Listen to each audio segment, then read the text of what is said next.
Excellencies, ladies and gentlemen, the 10th meeting of the 64th session of the Commission for Social Development is called to order. I invite the Commission to resume its general discussion under Agenda Item 3A and B. Inscription in the list of speakers for the general discussion is now closed. Before giving the floor to the first speaker, I would like to remind delegations to respect the agreed time limits of 5 minutes for member states speaking in their national capacity and 3 minutes for intergovernmental organizations and United Nations system entities, as well as 3 minutes for non-governmental organizations in consultative status with the Economic and Social Council. A digital speech timer is visible on the screen to assist the speakers in managing their time.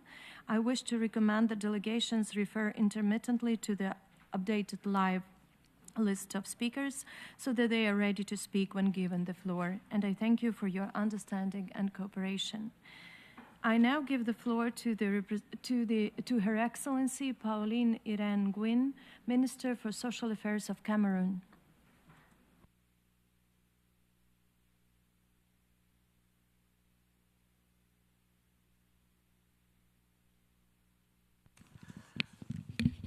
Madame la Présidente, c'est un honneur et un privilège pour moi de prendre la parole à l'occasion de la 64e session de la Commission des Nations Unies pour le développement social, afin de vous faire connaître les réalisations majeures du Cameroun en matière de promotion d'un développement social durable et inclusif. Permettez-moi tout d'abord, au nom de la délégation camerounaise que je conduis, de vous adresser, ainsi qu'aux autres membres de votre bureau, mes chaleureuses félicitations pour votre élection à la direction des travaux de la présente session. Depuis l'adoption de l'agenda 2030 qui arrive à expiration dans quelques années, le Cameroun, de concert avec la communauté internationale, a consenti des efforts constants pour traduire en actions concrètes les résolutions et les engagements pris. Ces efforts ont cependant été contrariés par un contexte en pleine mutation. En effet, comme l'ont relevé de nombreux rapports émanant de votre institution, nous sommes encore loin de la réalisation complète des ODD. Au plan international, la persistance des tensions et des conflits armés dans le monde, les chocs climatiques et leurs répercussions massives sont venus exacerber la vulnérabilité et les inégalités générées par la crise sanitaire d'il y a quelques années et les déficits budgétaires. Au plan national, les conséquences directes du dérèglement climatique dans plusieurs régions avec pour corollaire la complexification des vulnérabilités sociales a amoindri les effets des programmes et projets sociaux du gouvernement camerounais qui sont restés dès lors insuffisants pour faire réguler durablement la pauvreté. Madame la Présidente, Mesdames et Messieurs, c'est avec enthousiasme que le Cameroun a accueilli favorablement le thème prioritaire de cette session, à savoir promouvoir le développement social et la justice sociale grâce à des politiques coordonnées, équitables et inclusives. En effet, la question du développement social est une orientation majeure de la stratégie nationale de développement du Cameroun et les initiatives des pouvoirs publics peuvent être illustrées comme suit. En matière de lutte contre la pauvreté, le Cameroun exécute depuis plusieurs années un important projet de filets sociaux visant d'une part à offrir une couverture sociale aux ménages pauvres et d'autre part à accroître l'accès aux opportunités de génération des revenus en soutenant l'entrepreneuriat jeune vulnérable en particulier. À ce jour, le projet a pu atteindre 55% de sa cible fixée en 2028 et s'est également déployé pour soutenir les victimes des inondations inédites récemment survenues dans l'extrême nord du pays. En matière de promotion de l'emploi et du travail décent, l'adoption et la mise en œuvre par le Cameroun de son second programme Pays Travail Décent avec l'appui technique de l'OIT est venu booster l'accès des personnes économiquement et socialement vulnérables à des emplois productifs, mais aussi accroître la justice sociale et la protection sociale des travailleurs. En matière de promotion de l'inclusion sociale, certaines initiatives majeures en cours dans mon pays mériteraient d'être mentionnées ici. Par exemple, la mise en place d'un registre social unifié est venue améliorer l'identification des individus et des groupes à vulnérabilité spécifique éligibles à une assistance publique adaptée à leurs besoins. Il s'agit d'un outil stratégique pour le gouvernement qui entend promouvoir l'équité et l'inclusion de toutes les couches de la société dans son programme de développement. Afin d'étendre la protection sociale à un plus grand nombre d'individus et des ménages nécessiteux, les discussions stratégiques avec les parties prenantes sont en cours pour la création d'un fonds de solidarité nationale. Il s'agit là d'une réforme majeure qui permettra de coordonner les programmes et projets, d'instituer des socles de protection sociale et d'améliorer la justice sociale. Dans le même ordre d'idées, le fonds de protection civile sera mis en place à travers une loi promulguée en décembre. Par ailleurs, le gouvernement de mon pays a entrepris des démarches spécifiques à l'endroit de certains groupes sociaux. À titre d'exemple, le Cameroun vient de transmettre aux instances compétentes son rapport initial sur la mise en œuvre de la Convention des Nations Unies sur les droits des personnes handicapées, qui par ailleurs font l'objet d'un projet national d'informatisation de la carte nationale d'invalidité. Madame la Présidente, Mesdames et Messieurs, la mise en œuvre de l'agenda 2030 pour lequel le Cameroun est clairement engagé appelle une attention égale sur les aspects sociaux, environnementaux et économiques du développement. Ainsi, la transformation structurelle de l'économie camerounaise qui sous-tend notre stratégie nationale de développement s'accompagne de la mise en place d'un système de protection sociale robuste et d'un programme de facilité pour la résilience et la durabilité visant à faire face aux chocs environnementaux. Dans cette mesure, la déclaration politique de Doha qui a conforté les engagements de Copenhague constitue pour nous un cadre de référence essentiel pour faire plus de visibilité et d'impact sur nos actions en matière d'éradication de la pauvreté et de réduction des vulnérabilités et des inégalités sociales. Je puis vous rassurer de la détermination de mon pays à mettre en œuvre le programme pour les peuples afin d'accélérer l'agenda 2030. Le gouvernement, sous la très haute impulsion du chef de l'État, son Excellence M. Paul Biya, entend poursuivre les réformes majeures entreprises pour mieux structurer et coordonner le développement social dans le pays en cohérence avec la stratégie nationale de développement. Je vous remercie de votre aimable attention. I thank the Minister for Social Affairs of Cameroon, and I now give the floor to the permanent representative of Saudi Arabia.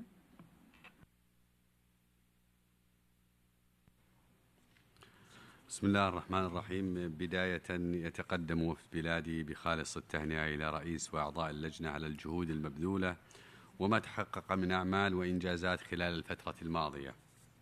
السيد الرئيس، السيدات والسادة، تضع بلادي التنمية الاجتماعية في صميم سياساتها الوطنية وتعتبرها أساساً لبناء مجتمع مزدهر ومستدام. ومن هذا المنطلق حرصت بلادي على بذل كل جهد ممكن لتنفيذ ما تم الاتفاق عليه من خطط وبرامج عمل في الدورات السابقة وترجمتها إلى مبادرات عملية ملموسة. وشاركت المملكة بفعالية في صياغة واعتماد خطة عمل الدورة الحالية باعتبارها فرصة لإعادة تأكيد المبادئ المشتركة وتعزيز التعاون الدولي للنهوض بالتنمية الاجتماعية وترسيخ العدالة الاجتماعية واستثمار الفرص المستقبلية بما يحقق أثراً مستداماً لمجتمعاتنا بمختلف فئاتها وشرائحها. إن عالمنا اليوم يشهد تحولات اجتماعية متسارعة تستوجب تعزيز التعاون الدولي لفهم تحدياتها وحسن استثمار الفرص التي تتيحها، بما يسهم في تحقيق أهداف التنمية المستدامة لعام 2030 وما بعدها. وعطفاً على ذلك أطلقت المملكة قبل 9 سنوات رؤيتها الطموحة رؤية السعودية 2030 التي يرتكز محورها الأول على بناء مجتمع حيوي من خلال تعزيز التنمية الاجتماعية والاقتصادية وتقوية الروابط الأسرية وترسيخ أنماط حياة مستدامة وتطوير منظومات رعاية صحية واجتماعية فعالة، بما يشكل أساساً لاقتصاد مزدهر ووطن طموح. السيد الرئيس، إن أحد أهم ركائز النهوض بالتنمية الاجتماعية والعدالة الاجتماعية هو إيجاد وتطوير سياسات متسقة وعادلة وشاملة، وهو ما انتهجته بلادي في إطار منظومة قيمها وثوابتها. وفي هذا السياق أطلقت المملكة السياسة العامة للتنمية الشبابية التي شارك في صياغتها أكثر من 11,000 شاب وشابة من مختلف مناطق المملكة عبر ورش عمل تشاركية واستطلاعات وجلسات تركيز، حيث ارتكزت هذه السياسة على النهج التشاركي والمنهج القائم على الأدلة بما يضمن شموليتها وعدالتها. لقد اتخذت بلادي خطوات ملموسة لتعزيز رعاية الأسرة وكبار السن، حيث أصدرت 3 تشريعات تهدف إلى ضمان حقوق كبار السن والارتقاء بمستوى رعايتهم، كما أطلقت بطاقة امتياز لكبار السن على مستوى المملكة لتوفير الأولوية والتسهيلات في الخدمات العامة بالقطاعين الحكومي والخاص، استفاد منها أكثر من 105,000 مواطن. إلى جانب ذلك أطلقت المملكة استراتيجية وطنية للأسرة اعتمدت سياسات ومعايير وطنية لتمكين وتحسين أداء العاملين في المجال الإرشادي والأسري. وانطلاقا من إيماننا بأهمية العدالة الاجتماعية وتمكين الفئات ذات الدخل المنخفض، حققت المملكة نتائج ملموسة في مجال تمكين مستفيدي الضمان الاجتماعي، حيث جرى تأهيل وتوظيف أكثر من 449 ألف مستفيد، واستغنى أكثر من 300 ألف منهم عن الإعانات من خلال برامج متخصصة للتأهيل المهني وريادة الأعمال. كما استحدثت المملكة مفهوم عيادات التمكين كنقاط ارتكاز مجتمعية تربط المستفيد بمختلف الجهات ذات العلاقة لتقديم تدخلات متكاملة وفورية تشمل الجوانب الصحية والاجتماعية والنفسية والاقتصادية. السيد الرئيس، السيدات والسادة، تسعى المملكة العربية السعودية في إطار رؤيتها 2030 إلى تلبية تطلعات الأجيال المقبلة وتمكين المرأة والشباب وتعزيز دور الأسرة بوصفها الوحدة الطبيعية والأساسية للمجتمع، تقوم على الأب والأم وتشكل الأساس لتنشئة الاجتماعية والاستقرار والتنمية، كما تواصل بلادي جهودها في ترسيخ قيم التسامح ومد جسور التواصل مع العالم من خلال نهج تنموي شامل ومستدام يضع الإنسان في صميم أولوياته. ويأتي هذا النهج في إطار تمسكها الراسخ بثوابتها الدينية والقيم الأصيلة المستمدة من أحكام الشريعة الإسلامية السمحة التي كرمت الإنسان وصانت كرامته وحقوقه دون تمييز. ختاماً، تؤمن بلادي بأن تجربتها في النهوض بالتنمية الاجتماعية وتعزيز العدالة الاجتماعية قد أثبتت أثرها الإيجابي على أرض الواقع، وهو ما انعكس في مؤشرات ملموسة واستفادت عدد من الدول الشقيقة والصديقة من هذه التجربة. وانطلاقا من حرصها على تبادل الخبرات ونقل أفضل الممارسات، تشجع المملكة الدول الأعضاء على الاستفادة من هذه التجارب بما يسهم في تحقيق أهداف هذا الاجتماع وأهداف التنمية المستدامة لعام 2030. وشكرا السيد الرئيس. I thank the permanent representative of the Kingdom of Saudi Arabia, and I now give the floor to the permanent representative of Maldives. Thank you, Madam Chair. All protocols observed. In Doha, just 3 months ago, our governments made pledges and promises to leave no one behind, to ensure that each voice, no matter how quiet, is heard. We can keep repeating these sentiments and celebrating incremental gains. It is easy to say that incremental progress is better than no progress. But those whom the progress does not reach continue to suffer dismissal, neglect, and abuse.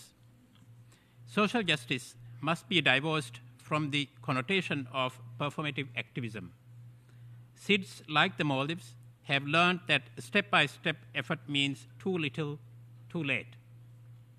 If we want to take incremental steps, it allows a vacuum for pushback that drives social issues backward. The Maldives is pursuing bold national initiatives with inclusive and evidence-based social protection policies, taking a whole of government and whole of society perspective. Our policies recognize historically marginalized and disregarded demographics. they take part and lead in policy making at all stages and levels, instead of being mere beneficiaries of policies. Our youth are architects of the Maldives 2.0 vision. We are equipping them with resilience and tools to enable dignified livelihoods and ensure they drive our economic transformation and growth. We recognize the potential of all generations, including aging persons. To respond to demographic transitions, we are fostering community initiatives that ensure our elders remain an integral part of our social fabric. The family is central to social cohesion, development, and advancement. Our national housing program has specific considerations for single parents, persons with disabilities, and vulnerable households. We are working to ensure that all households also have access to affordable mental health and medical services. Investing in people, their right and well-being and dignity, is not just a social development goal for the Maldives, it is an essential factor for advancement. The decisions made in Doha and New York matter only if they travel through the UN system pathways to country level and translate into genuine impact on the ground. The Maldives has been working with UN Resident Coordinator's Office in our country to improve national capacity in gauging the impact of our policies and improve their impact. We also cannot ignore the global dimension of social justice. Many cities, from the Caribbean to the Indian Ocean to the Pacific, are forced to spend more on their debt service than on health and education. As long as countries are forced to invest in the past instead of our people and their future, social justice would remain a performance rather than a reality. There must be a whole-of-planet approach and restructuring of global financial system. True social justice can only be achieved through commitment, consistency, and challenging the status quo. I thank you. I thank the Permanent Representative of Maldives, and I now give the floor to the Permanent Representative of Bahrain. السيدة الرئيسة، أود بداية أن أهنئكم على تولي رئاسة هذه الدورة، معربين عن دعمنا الكامل لجهودكم في إدارة أعمال هذه اللجنة الموقرة. السيدة الرئيسة، تضع مملكة البحرين التنمية الاجتماعية في صدارة أولوياتها الوطنية، حيث تحرص على تعزيز التنمية الاجتماعية من خلال سياسات شاملة ومستدامة تضمن رفاه المواطنين وترسخ مبادئ العدالة الاجتماعية بما ينسجم مع أهداف التنمية المستدامة 2030. وقد شاركت مملكة البحرين في قمة الدوحة العالمية للتنمية الاجتماعية بدولة قطر الشقيقة، حيث استعرضت نموذجها الرائد في العدالة الاجتماعية والتمكين الاقتصادي، مؤكدة التزامها الراسخ بدعم الأهداف الأممية والمبادرات المشتركة الرامية لبناء مجتمعات مستدامة. وفي هذا الصدد تواصل المملكة الجهود الرامية لتعزيز جودة الحياة، ففي مجال البنية التحتية الصحية والخدمية يعد المشروع الوطني للجينوم قفزة نوعية في مجال الطب الوقائي والتشخيصي، إلى جانب اعتماد الاستراتيجية الوطنية للصحة النفسية لضمان وصول الجميع إلى خدمات شاملة ومستدامة للصحة النفسية. أما فيما يتعلق بتمكين الفئات الأولى بالرعاية، فقد أولت المملكة اهتماما خاصا بتنفيذ الخطة الوطنية لحقوق ذوي الإعاقة 2023-2027 لضمان إدماجهم بالكامل في سوق العمل، إلى جانب توفير الرعاية النوعية لكبار السن عبر إنشاء مراكز رعاية متخصصة لضمان توفير الخدمات الصحية والاجتماعية الشاملة. كما تتبنى البحرين نهجا متكاملا للتمكين، متمثلا في برامج تنفيذية مثل فرص لتأهيل الكوادر ميدانيا بالتعاون مع القطاع الخاص، وبرنامج لامع لصناعة القيادات الشابة وتزويدها بالمهارات الفنية المتقدمة، مما يضمن بناء جيل بحريني منافس عالميا وقادر على قيادة قاطرة التنمية المستدامة في القطاعات الحيوية.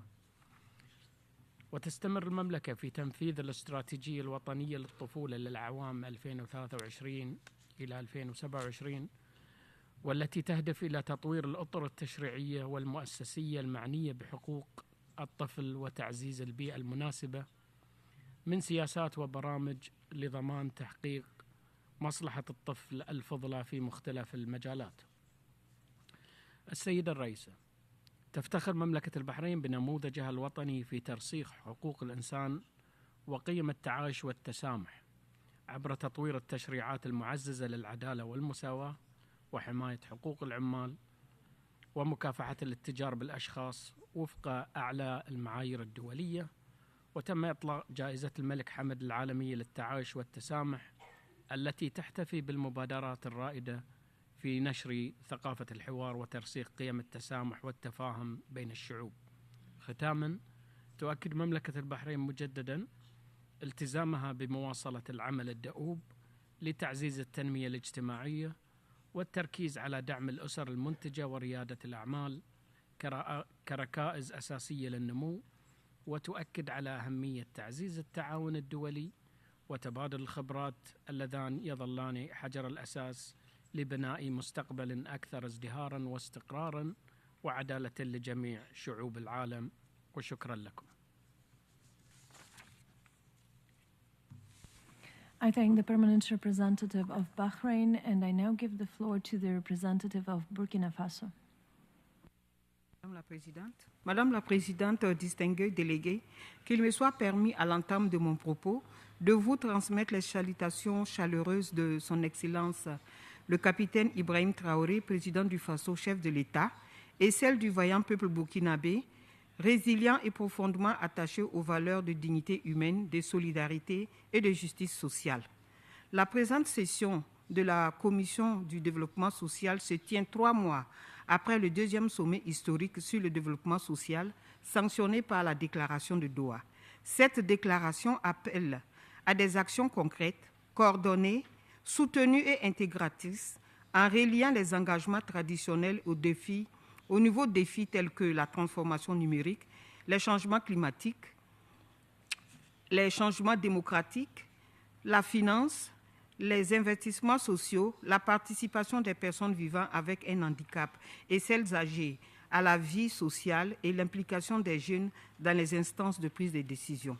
Le bilan mitigé dressé à Doha et les messages portés d'espérance qui ont caractérisé nos travaux ont mis en exergue l'importance des programmes de résilience communautaire, des mécanismes de financement dédiés à l'inclusion sociale, ainsi que le rôle central de la société civile, des collectivités territoriales et du secteur privé dans la promotion de l'autonomisation socio-économique des populations.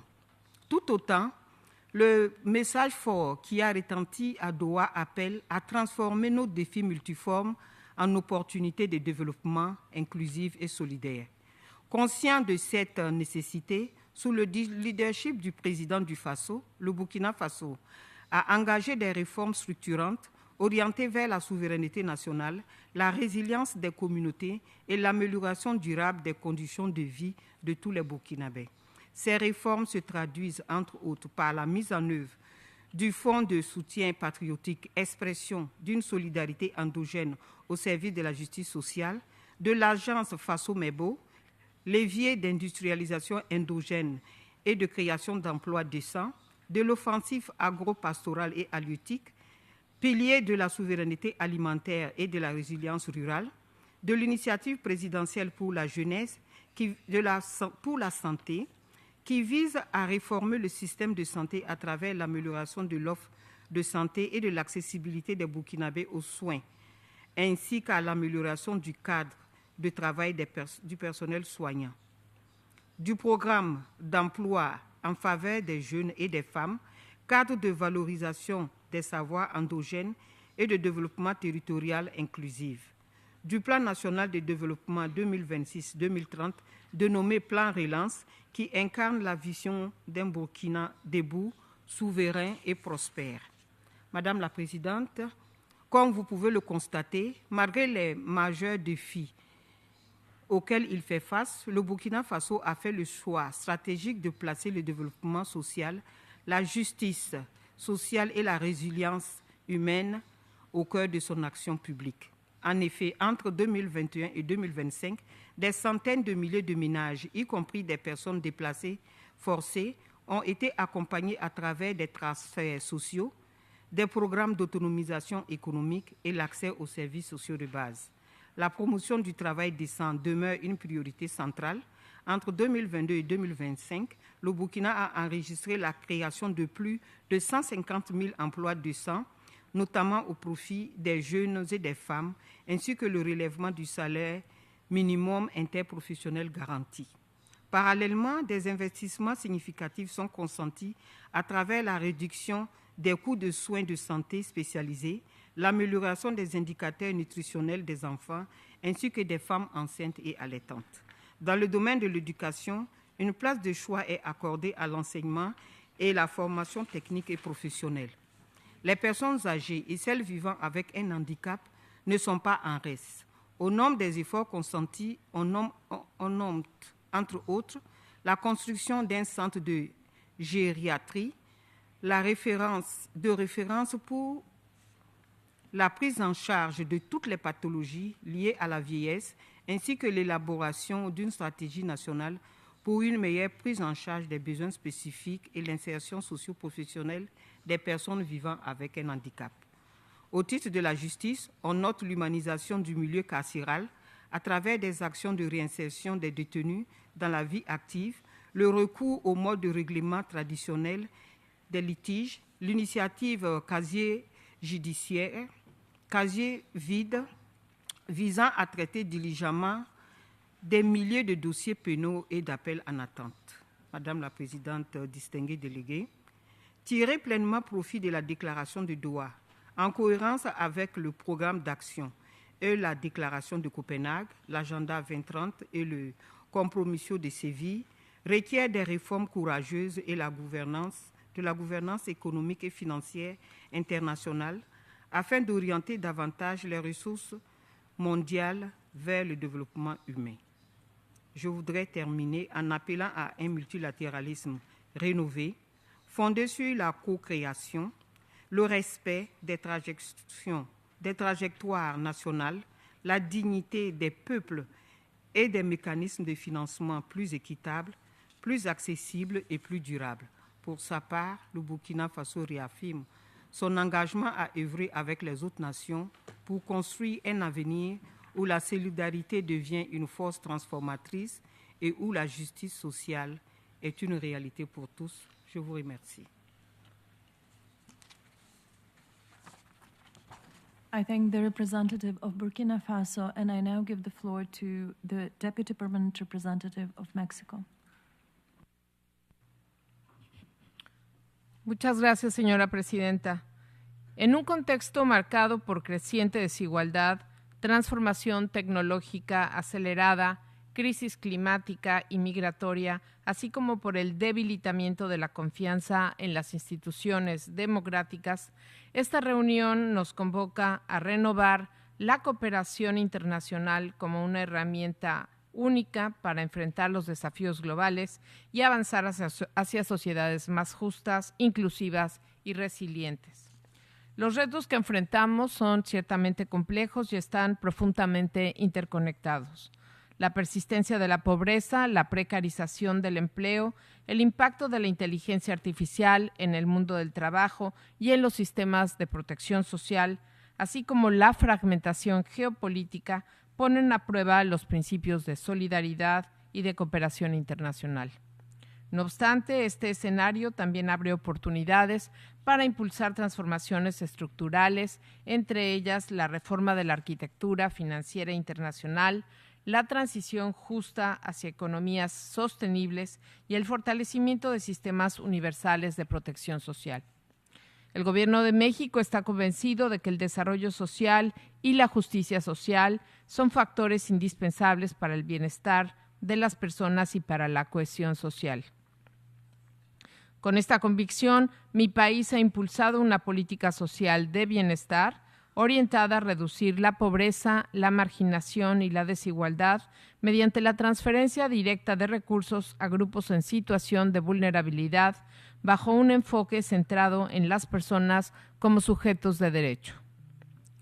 Esta política adopta un enfoque universal y de derechos humanos en el que el Estado garantiza de manera progresiva el acceso efectivo a los derechos sociales para la población. México reconoce que la pobreza es un fenómeno complejo y multidimensional. No puede analizarse únicamente desde la falta de los ingresos, sino que comprende múltiples carencias sociales, incluyendo el acceso limitado a servicios de salud, de educación, de vivienda adecuada, nutrición, protección social y espacios de participación. En México, con la implementación de esta nueva política, hemos visto algunos resultados. Entre 2018 y 2024, 13.4 millones de personas superaron la condición de pobreza y 1.7 salieron de la pobreza extrema, lo que representa aproximadamente el 10% de nuestra población.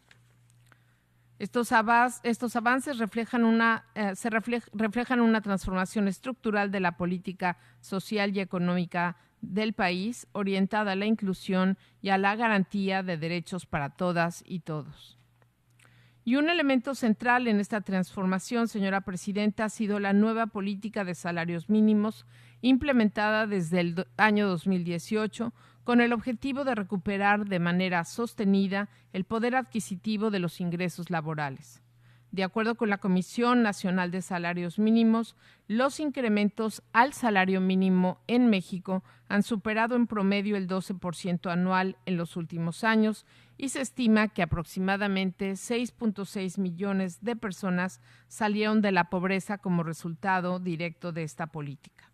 Con el incremento del 13% vigente a partir del 1 de enero del mes pasado, se prevé que esta tendencia continúe consolidándose, fortaleciendo el ingreso de las personas trabajadoras y reafirmando el salario digno como un pilar del desarrollo económico y social.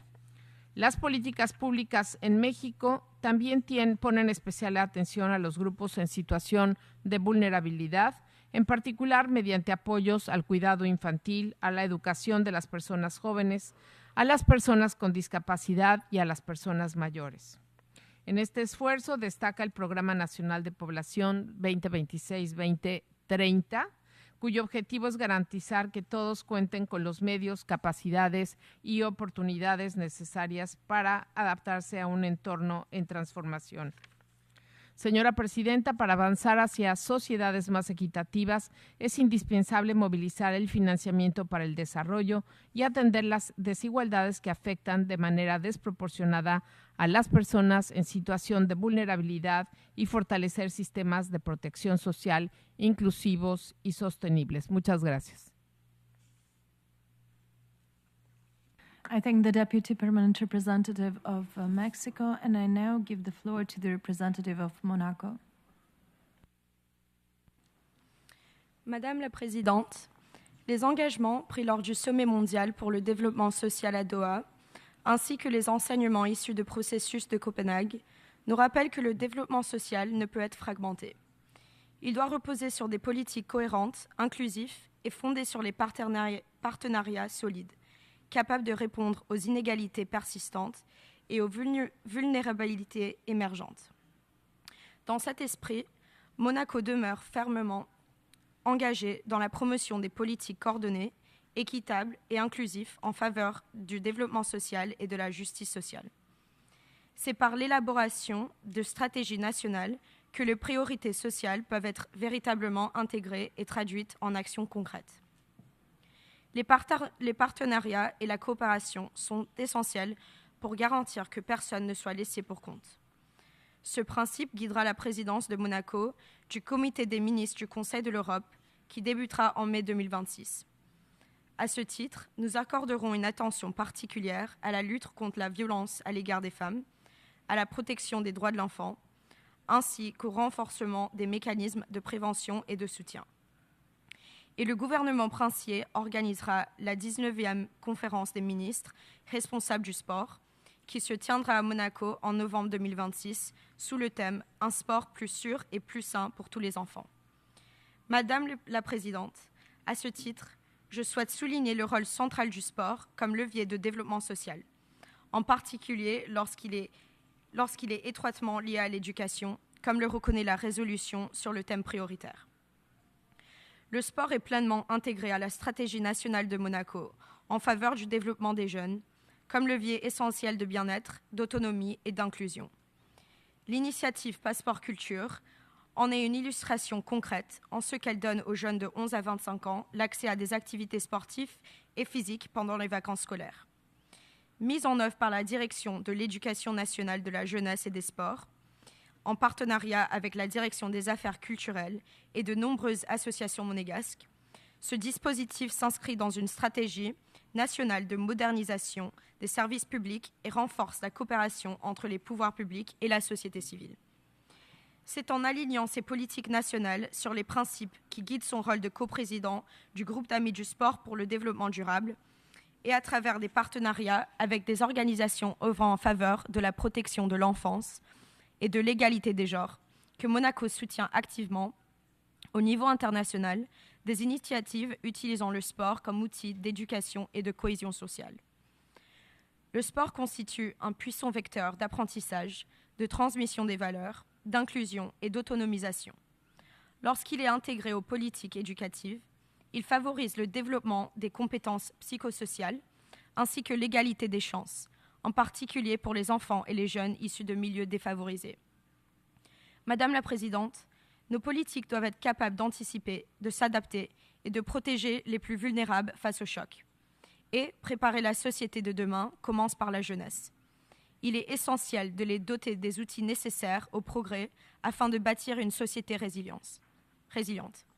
C'est pourquoi Monaco a renouvelé l'an dernier, avec la France, l'engagement commun de nos deux pays en faveur des jeunes de la Méditerranée à travers le programme GMED.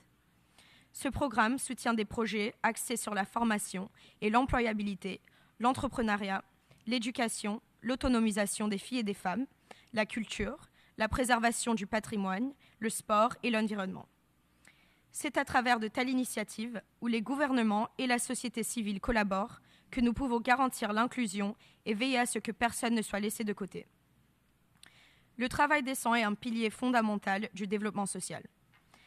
À travers sa coopération internationale, la Principauté soutient des programmes visant à renforcer les compétences professionnelles, favoriser l'accès à des emplois dignes et durables et accompagner l'insertion socio-économique.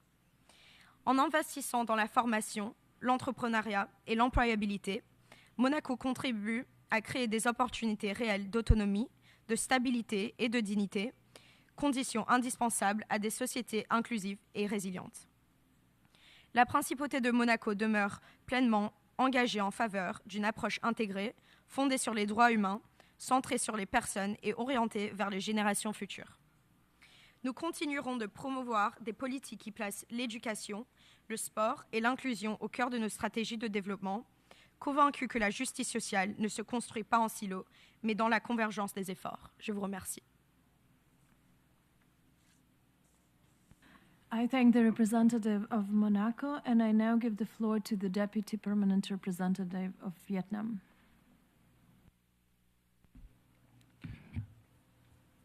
Madam Chair, distinguished delegates, Vietnam welcomes the priority theme of this session and aligns itself with the statement of the Group of 77 and China. Just a few months ago, we adopted the Doha Political Declaration, reaffirming our collective commitment to the Copenhagen Declaration and Program of Action, and our resolve to accelerate progress towards the SDGs. This renewed consensus reminds us that social development and social justice are not secondary outcomes, but foundations of just sustainable peace, stability, and inclusive growth. At a time of widening inequalities and profound transitions, we must move beyond fragmented policies and approaches and place social objectives at the center of national development strategies. For Vietnam, social development has long been a core priority. We are guided by a simple principle. Growth must be measured not only by output, but by impact on the people. Over the past 5 years, Vietnam's multidimensional poverty rate declined from 5.2% to 1.3%, while GDP per capita increased by 1.4 times, moving Vietnam into the group of upper middle income countries. Our policy framework continues to advance. The new employment law, effective from 2026, expands protection to informal workers and strengthens labor market services. Women accounts for over 30% of members of the National Assembly and approximately half of the national workforce. Health insurance coverage reached 96% of the population in 2025, with universal coverage targeted by 2030. From this academic year, tuition fees have been waived nationwide across public education, and Vietnam is among the few countries on track to achieve the SDG on quality education ahead of schedule. These results reflect sustained investment in social protection, education, health, and employment, anchored in an inclusive growth policy. Looking ahead, Vietnam focuses on three major priorities.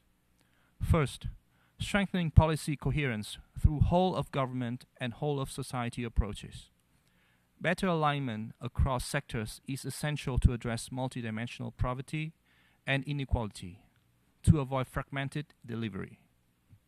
Second, embedding gender equality across social and labor policies. Women's economic empowerment through decent work, equal pay, entrepreneurship, and leadership drives gain for both the economy and the society. This requires comprehensive, affordable care system that support work-family balance for both women and men. Third, advancing digital inclusion for equitable social development. Investment in digital public infrastructure, connectivity, and digital literacy must be scaled up, especially in rural and remote areas, supported by technology cooperation, capacity building, and financing support for developing countries. Madam Chair, to conclude, Vietnam calls for stronger global solidarity and coordinated action to advance social development and social justice, and to accelerate SDGs implementation. We stand ready to work with all partners to translate global commitments into concrete outcomes, and to ensure no one is left behind. I thank you. I thank the Deputy Permanent Representative of Vietnam, and I now give the floor to the representative of League of Arab States. سيدة الرئيسة، بداية اسمحوا لي باسم معالي الأمين العام لجامعة الدول العربية أن أهنئكم على رئاستكم الدورة 64 للجنة التنمية الاجتماعية، متمنين لكم كل التوفيق في قيادة أعمالها إلى النجاح المنشود. سيدة الرئيسة، تنعقد الدورة 64 للجنة التنمية الاجتماعية في لحظة دولية بالغة التعقيد والدقة، تتزايد فيها التحديات الاقتصادية والاجتماعية والإنسانية، وتتعاظم فيها الحاجة إلى سياسات تنموية أكثر عدلا وشمولا، لا سيما في المناطق المتأثرة بالنزاعات من بينها منطقتنا العربية. فلا تزال القضية الفلسطينية وما تمارسه القوى القائمة بالاحتلال من سياسات غير شرعية تمثل عاملا رئيسيا يقوض مسارات التنمية الاجتماعية في المنطقة ويعرقل تحقيق العدالة الاجتماعية، الأمر الذي يبرز الحاجة إلى مقاربات دولية منصفة ومنسقة، وهو ما يتقاطع مع العناوين الرئيسية التي تتناولها دورتنا هذه. وتكتسب هذه الدورة أهمية خاصة لكونها تأتي في أعقاب القمة العالمية الثانية للتنمية الاجتماعية التي صدر عنها إعلان الدوحة السياسي. وفي هذا السياق بادرت الجامعة العربية ودولها الأعضاء بعقد المؤتمر العربي الدولي رفيع المستوى في عمان في ديسمبر 25، حيث بلور بيان عمان التوجهات الرئيسية لخطة عمل متكاملة لتنفيذ مخرجات القمة، وذلك في إطار الرؤية العربية 2045 الصادرة عن قمة بغداد والقائمة على العمل المشترك والتعاون الإقليمي والدولي. سيدة الرئيسة، تؤكد جامعة الدول العربية على الترابط الوثيق بين قضايا الفقر والحماية الاجتماعية، وعلى أهمية اعتماد نهج حقوقي في المسارات التنموية يضع الإنسان في صميم السياسات العامة ويولي أولوية خاصة للفئات الأولى بالحماية الاجتماعية، وفي مقدمتها الأشخاص المعاقين من ذوي الهمم والأطفال وكبار السن، مع التأكيد على المساواة بين الجنسين وأهمية التخطيط القائم على الأدلة.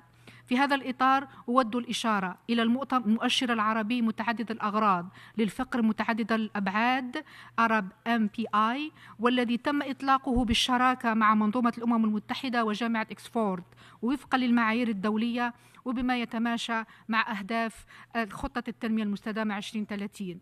كما نشدد على أهمية توظيف تكنولوجيا المعلومات والذكاء الاصطناعي في دعم السياسات الاجتماعية وبما يعزز من الرصد والمتابعة والتقييم.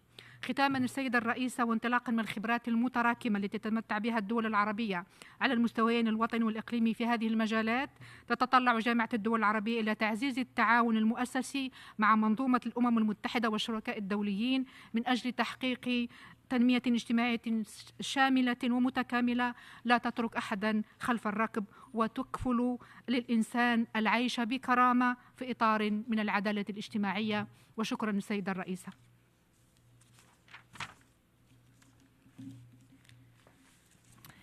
I thank the representative of the League of Arab States, and I now give the floor to the representative of International Criminal Police Organization. Thank you, Madam Chair, Excellencies, distinguished delegates. In 1995, the Copenhagen Declaration stated that social development and social justice cannot be obtained in the absence of peace and security. Over 30 years later, that still rings true. These principles cannot be realized in a world where women are victims of gender-based violence, where children are subject to sexual abuse, and where civilians are endangered by transnational organized crime. Such a criminal threat violates human rights and dignity, preventing their victims from participating fully in the society. That is why the protection of vulnerable communities is one of Interpol's 7 global policing goals. Allow me to share 3 ways in which we are advancing social development by safeguarding and empowering communities. First, we are implementing the World Program of Action for Youth by defending children from abuse. Our international child sexual exploitation database supports investigators to exchange data on cases of sexual abuse. It has helped identify over 55,000 child victims and 23,000 offenders, aiding investigations and rescue. Second, we are combating gender-based violence, recognizing that women and girls often face overlapping and intersectional vulnerabilities. Interpol's Project Soteria is tackling sexual and gender-based violence in the aid sector and refugees camp. It protects the most at-risk women and girls from abuse, many of whom have already faced displacement, poverty, and marginalization. Finally, we are empowering underrepresented social groups to advance in law enforcement. For instance, Project Momentum is uplifting female police officers from Middle East and North Africa region through mentoring and training. Madam Chair, the 2030 Agenda promised to leave no one behind by protecting victims of crime, safeguarding marginalized groups, and upholding the rule of law. Interpol is helping to advance social development and social justice so that all people may live in a safer, more equal, and more justice world. I thank you.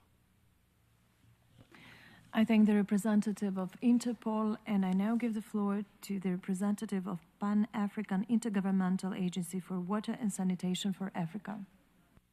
Thank you, Madam Chair. The observer mission of the Pan-African Intergovernmental Agency for Water and Sanitation in Africa is honored to address the 64th session of the Commission. We commend the Commission in its timely focus on advancing social development and social justice through coordinated, equitable, and inclusive policies. Our mission affirms that access to safe water, sanitation, and hygiene is a cornerstone of social justice and human dignity.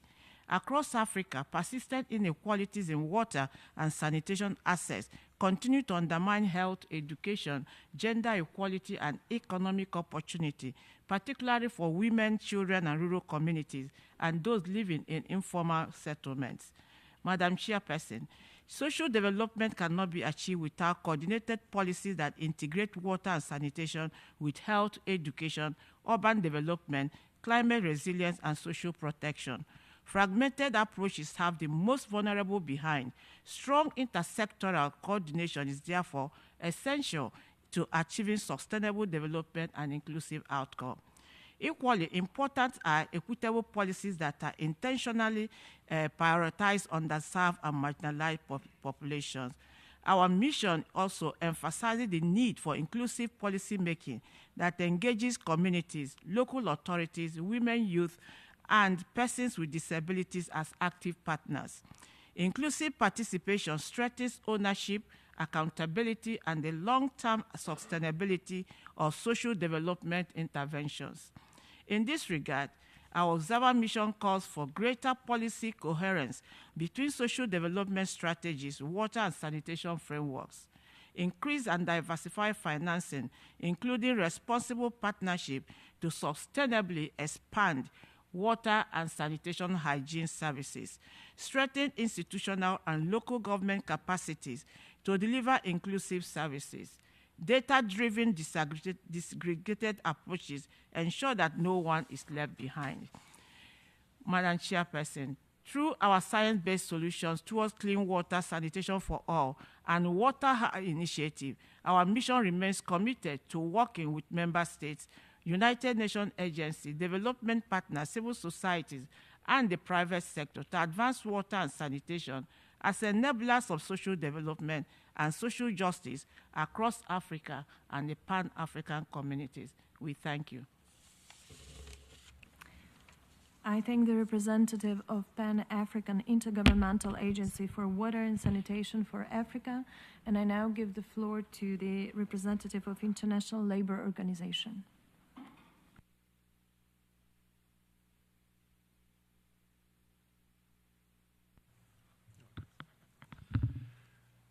Thank you, Madam Chair. The Doha Political Declaration reaffirms and reinforces the commitments of the World Summit for Social Development held in Copenhagen in 1995, while focusing on new and emerging challenges and opportunities. By positioning social development and social justice as global priorities and shared responsibilities, the Declaration reasserts them as foundational pillars of the multilateral system. With the conclusion of the summit, its success and lasting impact will depend on how effectively its outcomes are taken forward and implemented by relevant stakeholders at national, regional, and global levels. The ILO's mandate for social justice through decent work, as well as its tripartite governance model, have a unique contribution to make, as underscored also by the key messages of the tripartite input adopted by the governing body in 2024, and the resolution concerning the Second World Summit for Social Development adopted by the International Labour Conference in 2025. Since then, the ILO has been entrusted by the International Labour Conference to support the implementation of the summit's outcome in areas pertaining to its mandate.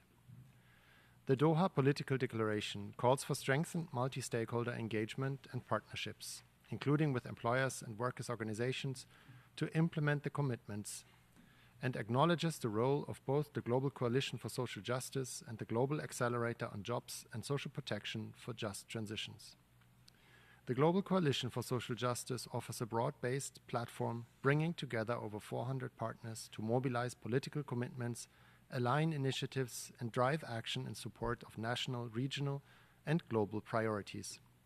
Such actions are essential in advancing the case for effective multilateralism with social justice at its core. The ILO stands ready to support the work of the Commission for Social Development, the primary body to follow up on social development commitments, with a view to advancing the Copenhagen and Doha commitments and further elevating the social dimension of sustainable development. I thank you. I thank the representative of the International Labour Organization, and I now give the floor to the representative of the United Nations Office for Project Services.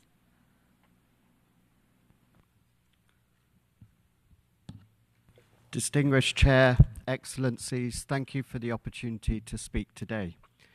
UNOPS is pleased to join this discussion on advancing the commitments of the World Social Summit for Social Development, including the Doha Political Declaration adopted last year in Qatar. As the operational arm of the UN system, UNOPS focuses on helping countries translate policies and objectives into tangible results on the ground, faster, more efficiently, and in ways that are locally owned and sustainable.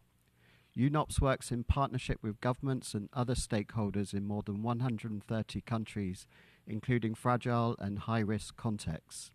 Its mandate is to deliver infrastructure, procurement, and project management services that expand access to healthcare, education, basic services, and economic opportunities, key pillars of social development and poverty reduction.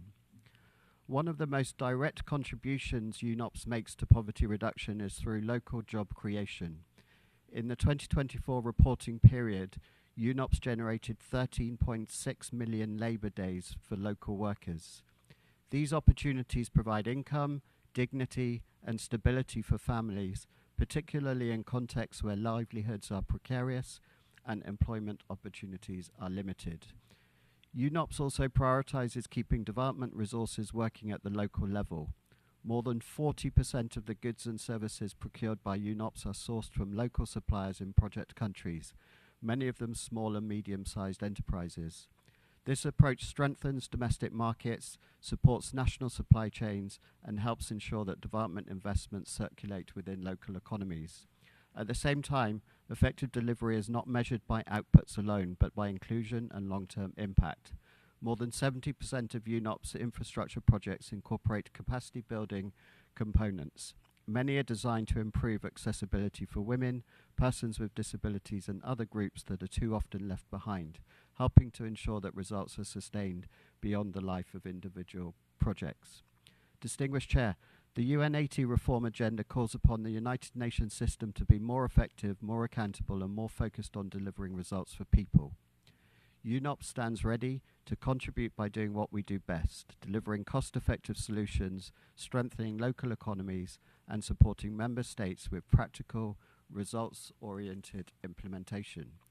As member states advance the commitments of the World Summit for Social Development, UNOPS remains ready to scale up its support, working in close partnership with you to translate ambition into action and commitments into meaningful and lasting change for people and communities. I thank you.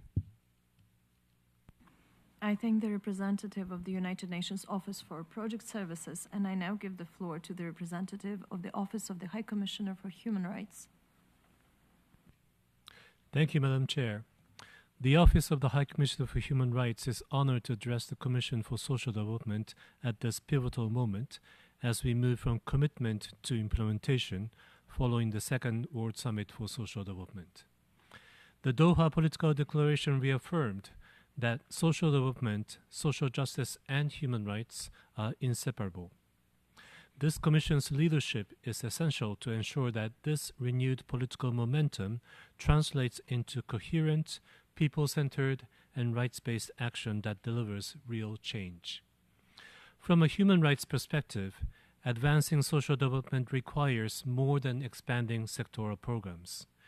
It demands coordinated, equitable, and inclusive public policies that address the structural inequalities undermining the rights and dignity of people living in poverty, exclusion, and insecurity. International human rights law provides a unifying framework to advance social development. Guidance and recommendations from UN human rights mechanisms, when integrated into national planning, budgeting, and monitoring, can strengthen policy coherence and help ensure that efforts reach those farthest behind. For example, in the Republic of Moldova, recommendations from Human Rights Mechanism informed OSHR support to strengthen the meaningful participation of older persons in shaping national care and support systems, including measures to improve access to rights-based and age-sensitive services. Excellencies, OSHR highlights three priorities. First, grounding social policies in human rights obligations strengthen coherence and coordination. Equity and inclusion must guide whole-of-government approaches across economic, social, environmental, and digital policies from the outset. Second, care and support systems are central to social justice and dignity.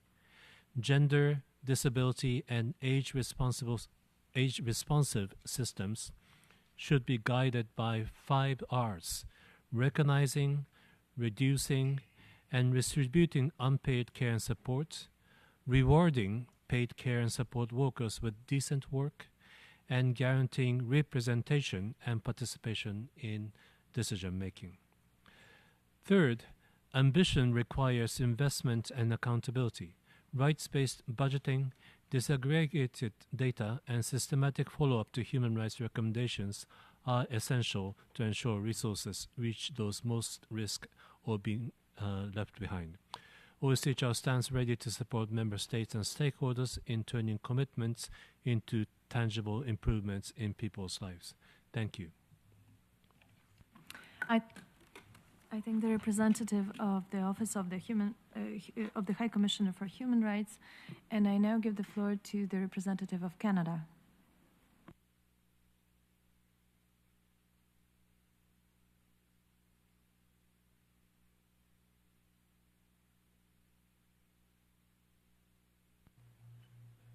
Madam Chairperson, it's an honor for Canada to be here today. We congratulate you and the Bureau for your leadership in preparing this session. With the recent adoption of the Doha Political Declaration, we hope to see a reinvigorated collective action to accelerate social development for all. The 2030 Agenda recognizes that sustainable development is only achievable when all people can participate fully in society.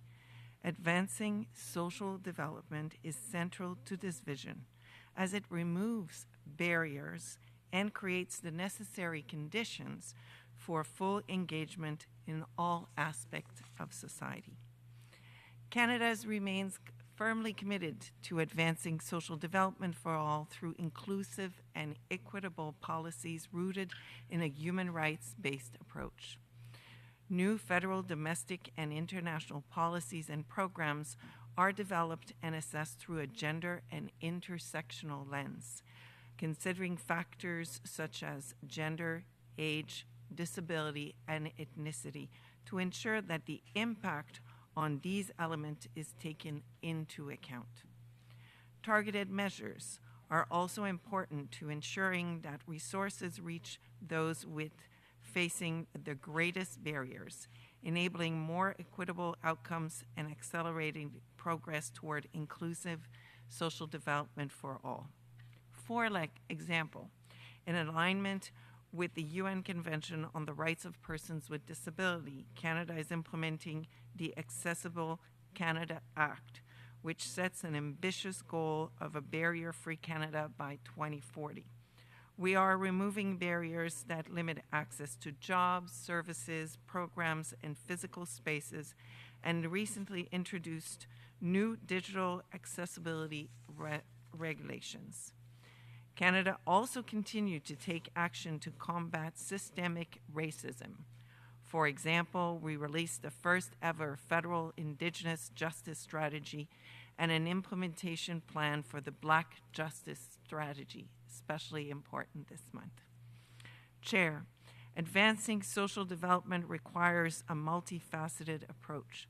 Canada is committed to reducing poverty, removing barriers to inclusion, improving accessibility for persons with disability, and delivering high-quality, timely, efficient, and coordinated services that meet diverse needs.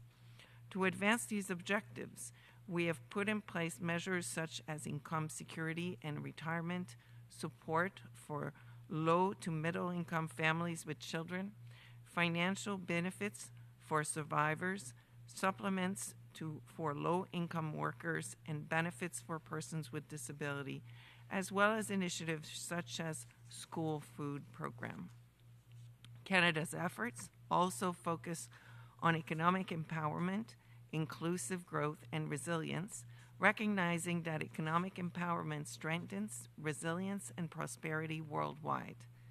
This encompasses education and skills training, entrepreneurship, inclusive finance, and the promotion of safe, fair, and inclusive workplaces and decent work for all, including women and equity-denied population.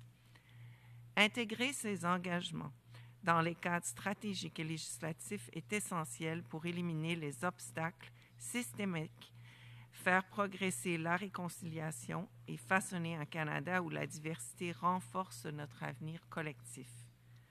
Le Canada s'engage également à promouvoir un commerce durable et inclusif, notamment en faisant progresser le travail décent et la croissance économique grâce à la promotion et à la protection des normes internationales du travail, telles que la non-discrimination et l'égalité entre les genres en milieu de travail. Cela permet d'améliorer la prévisibilité et d'assurer des conditions de concurrence plus équitables. Madame la Présidente, le Canada demeure inébranlable dans son engagement vers l'égalité des genres, le progrès social et la croissance inclusive. Les récents chocs économiques mondiaux, l'évolution rapide des technologies et un paysage géopolitique en pleine mutation ont introduit des incertitudes dans notre ordre international fondé sur des règles. Une tendance inquiétante vers un recul des droits humains et de l'égalité des sexes remet en question notre capacité collective à faire progresser le développement durable. Le Canada réoriente ses ressources afin de permettre des investissements générationnels dans les infrastructures, le logement abordable, l'énergie propre, l'innovation et la productivité. Ces investissements renforceront notre résilience et assureront notre prospérité. Faire progresser l'égalité pour les genres, mais aussi pour les personnes LGBTQI+, demeure également une valeur fondamentale et un pilier essentiel à la justice sociale au Canada. Veiller à ce que toutes les personnes peuvent, quel que soit leur sexe, leur orientation sexuelle, leur identité ou expression de genre, jouissent des mêmes droits et des mêmes possibilités constitue l'un des moteurs les plus puissants du développement inclusif. Et ces principes doivent également guider notre politique étrangère. Pour conclure, le Canada réaffirme sa conviction que le développement social véritable, fondé sur les valeurs d'inclusion, d'équité et de dignité, est un objectif universel. Sur une note personnelle, compte tenu que c'est la dernière commission à laquelle je participerai, de même que ma collègue, nous voudrons vous remercier tous et toutes pour votre engagement dans ce domaine.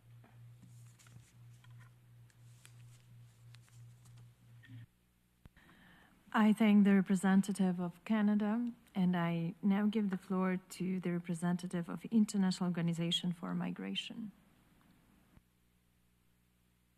Excellencies, distinguished delegates, colleagues. Around the world, persistent inequalities, multidimensional poverty, demographic pressures, conflict, disasters, and the accelerating impacts of climate change continue to undermine progress and deepen social divides. Delivering on the promise of the 2030 Agenda requires renewed ambition and cooperation, grounded in social justice, human rights, and inclusion for all. Effective and balanced governance on human mobility is key to this endeavour. As affirmed in the Doha Declaration for the Second World Social Summit, migration is a driver of inclusive growth and of sustainable development. The Declaration recognises the need to strengthen international cooperation in a balanced manner for safe, orderly and regular migration, and to protect the rights and dignity of all migrants. Yet, too many migrants continue to face exclusion from social protection, discrimination in labour markets, and barriers to accessing essential social services. Internally displaced persons systematically fare lower across social development indicators. Those left furthest behind, including women and girls, youth, and migrants who face intersecting discrimination, require urgent, targeted attention. To advance coordinated and equitable and inclusive social policies, we must integrate human mobility across social development frameworks, ensuring that migrants and displaced persons are meaningfully included in national social protection, health, education, employment, and housing systems. We must expand safe and regular migration pathways, including voluntary return pathways complete with reintegration opportunities. We must strengthen decent work and skills recognition and address structural drivers of irregular migration and displacement. We must also invest in community-based approaches that foster social cohesion, counter xenophobia and misinformation, and support the resilience of both mobile populations and host communities. And we should scale up data-driven, people-centered solutions to internal displacement, strengthening those institutions to design and implement durable solutions. Looking ahead, we have the 2026 International Migration Review Forum taking place in this building from the 5th to the 8th of May, and it provides a unique opportunity for member states and our partners to translate the commitments of the Doha Declaration into concrete progress in implementing the Global Compact on Migration. We encourage all delegations to engage actively in the IMRF to ensure migration is fully leveraged as a driver to social justice and inclusive development. I thank you. I thank the representative of International Organization for Migration, and I now give the floor to the representative of Joint United Nations Programme on HIV/AIDS. Thank you, Madam Chair. UNAIDS welcomes the commitment in the Doha Political Declaration to, quote, creating inclusive societies that enable full, equal, and meaningful participation, as well as leadership opportunities for all, including people living with HIV, close quote. Indeed, social development and justice will be elusive if we leave behind over 40 million people living with HIV and millions more at risk of HIV. Conversely, inclusive, just societies based on the respect for human dignity, human rights, and principles of non-discrimination, equal opportunity, solidarity, and tolerance, as committed in the Doha Political Declaration as well, are essential to protect the rights and well-being of people living with and at risk of HIV. Madam Chair, stigma and discrimination against people living with and at risk of HIV persists worldwide, impeding their access to life-saving prevention and treatment and increasing the risk of their marginalization. The challenges go beyond individual household and cut across several sectors such as healthcare, education, employment, legal and justice systems. Women and girls face particular challenges compounded by gender inequalities and violence. True social inclusion begins where HIV stigma and discrimination end. This underscores the importance of coordinated inclusive policies and programs in close partnership with affected communities. Decades of global AIDS solidarity and work across multiple stakeholders and sectors have produced tremendous results, including 40% reduction in new HIV infections and 54% reduction in AIDS-related deaths since 2010. However, AIDS is not over. The gains are in danger because of the recent major financial disruptions, as well as challenges to human rights and shrinking civic space in many countries. Madam Chair, continued political and financial commitment is critical for protecting the hard-won gains and delivering on the commitment of ending AIDS by 2030. The upcoming 2026 high-level meeting on HIV/AIDS offers a historic opportunity to safeguard the necessary commitments through a new political declaration with clear targets to reach the end of AIDS by 2030. We call on all member states and other stakeholders to engage actively in the preparations for the HLM and ensure high-level participation. Ending AIDS will be a historic milestone for global health, social development, and social justice. Thank you. I thank the representative of the Joint United Nations Programme on HIV/AIDS, and I now give the floor to the representative of Qatar Foundation for Social Work. السيدة الرئيسة، السيدات والسادة، تتشرف المؤسسة القطرية للعمل الاجتماعي بإلقاء هذا البيان في إطار متابعة مخرجات القمة العالمية الثانية للتنمية الاجتماعية بالدوحة، وما أكدته من أهمية تعزيز التنمية الاجتماعية والعدالة الاجتماعية من خلال سياسات منسقة عادلة وشاملة تضع الإنسان في صميم عملية التنمية. إن أحد أبرز التحديات التي تواجه مسارات التنمية الاجتماعية اليوم تتمثل في ضمان الاتساق الفعال بين الأطر والسياسات العامة من جهة والتجارب الميدانية الناجحة من جهة أخرى، بما يضمن أن تعكس السياسات الاحتياجات الحقيقية والمتنوعة للفئات المختلفة، وأن تستند إلى نماذج عملية أثبتت فاعليتها وقدرتها على إحداث أثر ملموس ومستدام على أرض الواقع. وانطلاقا من هذا التحدي تعمل المؤسسة القطرية للعمل الاجتماعي كمنظمة مجتمع مدني تضم 8 مراكز اجتماعية متخصصة تعنى بتمكين فئات متنوعة من المجتمع تشمل الأشخاص ذوي الإعاقة والمكفوفين وكبار السن والنساء والأطفال والشباب والأسرة.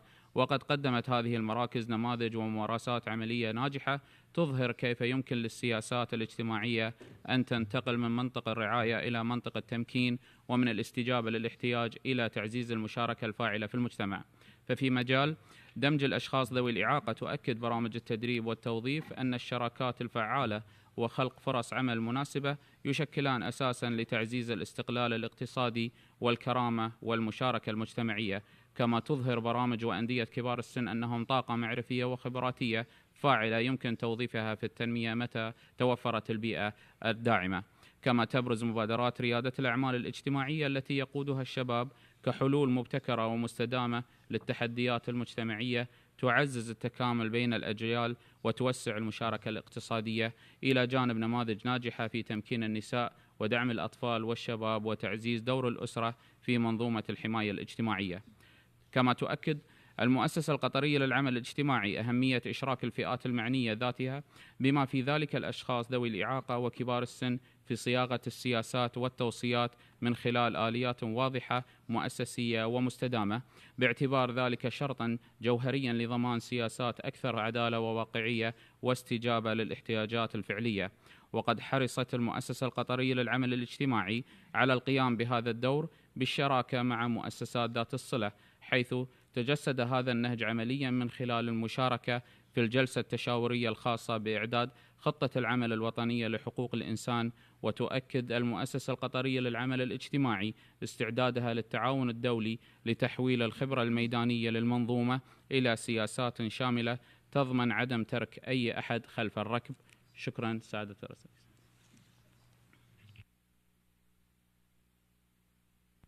I thank the representative of Qatar Foundation for Social Work, and I now give the floor to the representative of the Red Dot Foundation. Thank you, Madam Chair.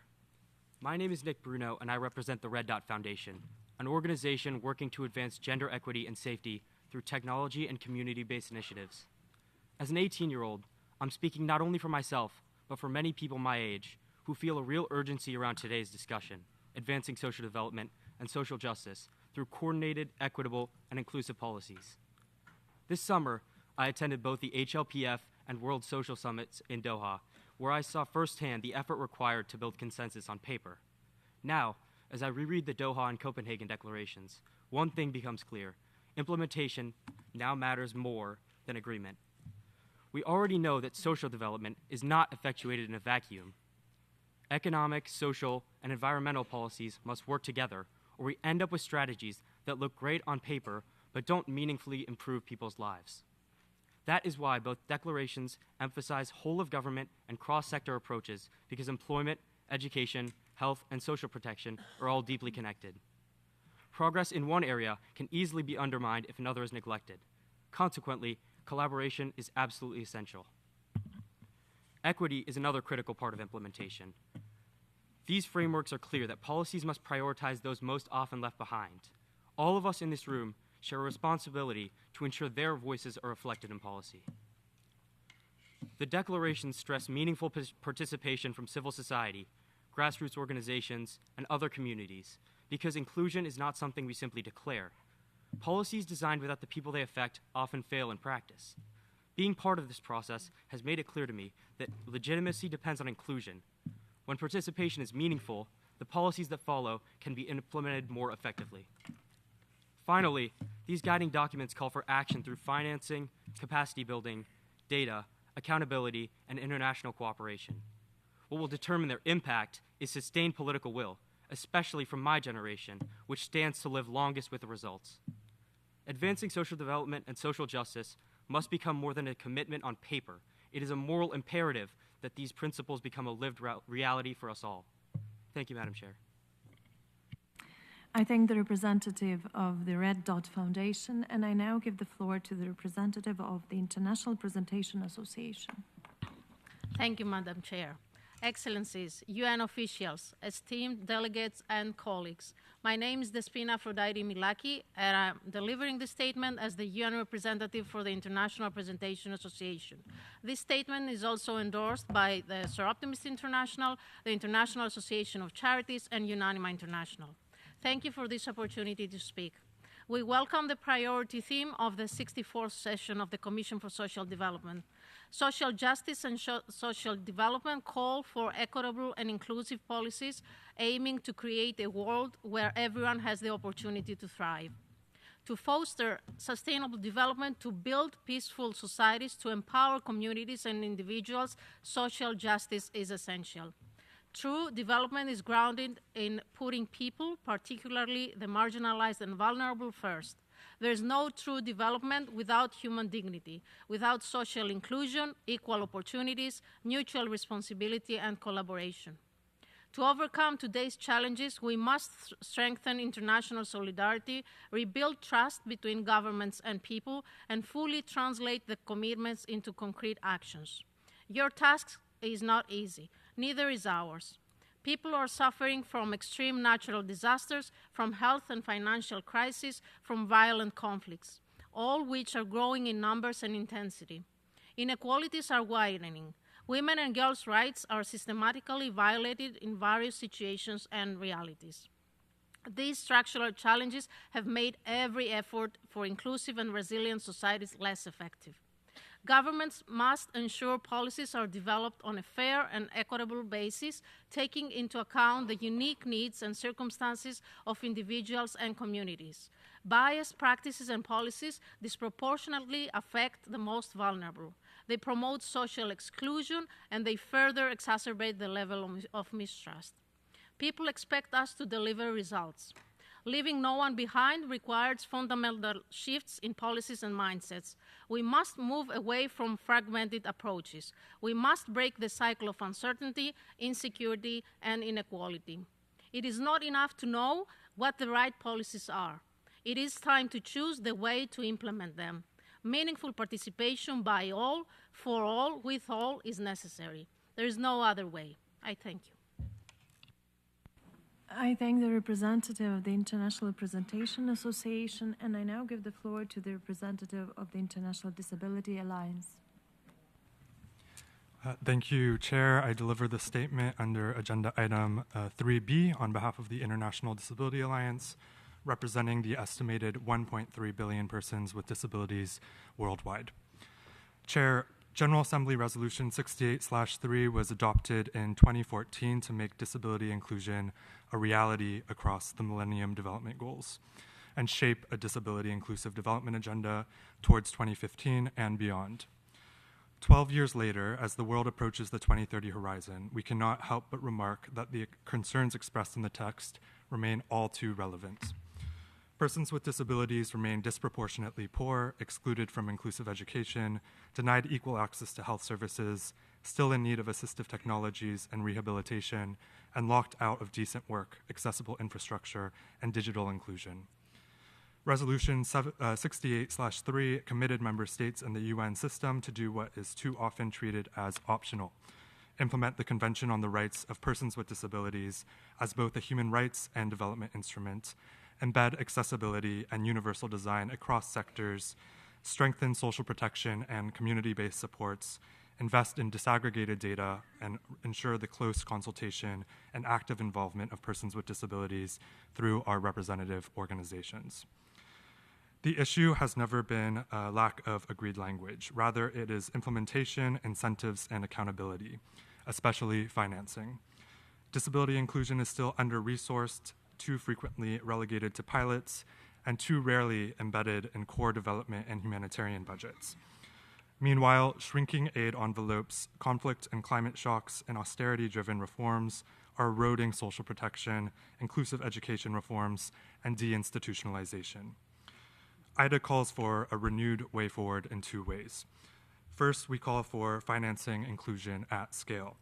This means directing funding to organizations of persons with disabilities, accessibility investments, and measurable targets, tracked transparently, including through reporting tools like the OECD DAC disability marker. Second, we call for a shift from participation as consultation to participation as power. This means resourcing OPDs to co-design, implement, and evaluate programs, and protecting civic space so that we can hold institutions to account. Chair, Resolution 68.3 remains a roadmap. The test is whether member states will finally deliver it before another generation is left behind. I thank you very much. I thank the representative of the International Disability Alliance, and I now give the floor to the representative of the International Federation for Family Development. Thank you. Thank you, Madam Chair. The International Federation for Family Development, present in 68 countries, welcomes the theme of this Commission on advancing social justice through coordinated, equitable, and inclusive policies, an approach that reflects the realities families face today. Interconnected challenges across regions are impacted by demographic change, care deficits, gender inequalities, and growing pressure on caregivers, especially parents. These realities require coordinated policy responses that place families and care systems at the center of social development strategies. Building on IFFD's 3 solution session at the Second World Summit for Social Development in Doha, and reinforced at the UNICEF WHO Global Caregiver Forum in Madrid last month, a shared conclusion has emerged. Nurturing care and evidence-based parenting support are among the most powerful and scalable investments for child development. These discussions highlighted 3 essential realities. Parents remain the primary caregivers. Care infrastructures matters. And family-friendly working environments are indispensable. The key question for this Commission is how governments, employers, and civil society can work together, especially during early childhood, when children's needs are greatest and parents are still learning to balance care and work. Social development and social justice cannot be measured by economic growth alone. They depend on family stability, equitable access to care services, social protection, and decent work. Care responsibilities, still disproportionately borne by women, must be addressed through policies that recognize unpaid care work and enable meaningful labor market participation. Care systems and family-oriented policies are not peripheral, they are foundational. We therefore call for a stronger integration of family-friendly and care-oriented policies into social development frameworks, better coordination among governments, UN entities, employers, and civil society, and targeted support during early childhood. Engaging employers as partners and investing in early childhood are cost-effective drivers of long-term social and economic resilience. In closing, advancing social justice requires that we value care, support parents, and design policies grounded in evidence and life realities. IFFD stands ready to contribute its experience and partnerships to support the Commission's work. Thank you, Chair.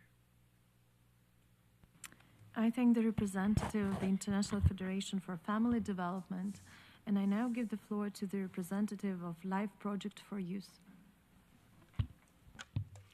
Excellencies, distinguished delegates, and colleagues. My name is Céline Lermite, and I am the representative for Life Project for Youth. Most importantly, I am speaking today as a representative of the most vulnerable youth, with whom I was until 2 weeks ago in Nepal. There, I met a young woman, Sangeeta, who told me, "Poverty is always challenging for people like us staying in slums, but we all need to fight against this situation, and we can remove poverty by hard work, collaboration, and spreading empathy." Yet, she has never held a formal job, never had access to social protection, and never has been invited into a system that recognizes her potential. Her situation is not unique. It is the reality of millions of young women and men. At Life Project for Youth, we work alongside young people like her, youth who are often invisible in public policy discussions, living far from education, decent employment, and the formal job market. Their lives remind us that social development and social justice cannot be achieved without coordinated, equitable, and inclusive policies. These young people are capable, motivated, and innovative. What they lack is not ambition, but systems designed to include them. Social development cannot be addressed in silos. Employment, education, health, social protection, and youth policies must speak to one another. When they do not, young people fall through the gaps, especially those living in vulnerable peri-urban and rural contexts. At LP4Y, we see what becomes possible when inclusion is intentional. Our programs combine skills training, personal development, and direct exposure to the professional world, while also addressing health, citizenship, and community engagement. But our impact is strongest when national policies recognize and support these integrated approaches. These young adults are not a burden. They are a force that member states would gain in investing in. So today, we call on member states to invest in coordinated policies that connect education, employment, and social protection. Design equitable systems that reach the most excluded, not only the easiest to serve. Build inclusive frameworks that recognize youth as partners in shaping solutions, not just recipients of them. Sangeeta, the young woman I met in Nepal, does not ask for charity. She asks for a chance, a system that sees her, protects her, and allows her to contribute. Together, by working across sectors and listening to those most affected, we can advance social development that is fair, sustainable, and truly inclusive. Thank you. I thank the representative of Life Project for Youth, and I now give the floor to the representative of Institute of the Blessed Virgin Mary, Loreto Generalate. Thank you, Madam Chair. Distinguished delegates, thank you for the opportunity to address you today. My name is Erica de Lesseps, and I'm speaking on behalf of the Institute of the Blessed Virgin Mary, Loreto Generalate. Our network in over 40 countries collaborates with and supports women, girls, and their communities, offering programs in education and economic and social capacity building. We are a proud member of the NGO Committee on Social Development and the Working Group on Girls. Education directly advances the 3 pillars affirmed in the Doha Political Declaration: eradicating poverty, promoting decent work, and fostering social inclusion. Yet, critical gaps persist for women and girls. While girls globally have achieved gender parity in school enrollment, 172 million girls remain out of school. They continue to lag behind boys in secondary completion in sub-Saharan Africa and Central and Southern Asia. In low-income countries, only 50 women participate in education and training programs for every 100 men aged 25 to 54. The digital divide threatens to deepen these inequalities. Women and girls are more likely to be offline than men and boys, risking further marginalization as generative AI impacts learning. Education transforms lives. An educated girl delays marriage, raises healthier children, and earns 10 to 20% more with each additional year of schooling.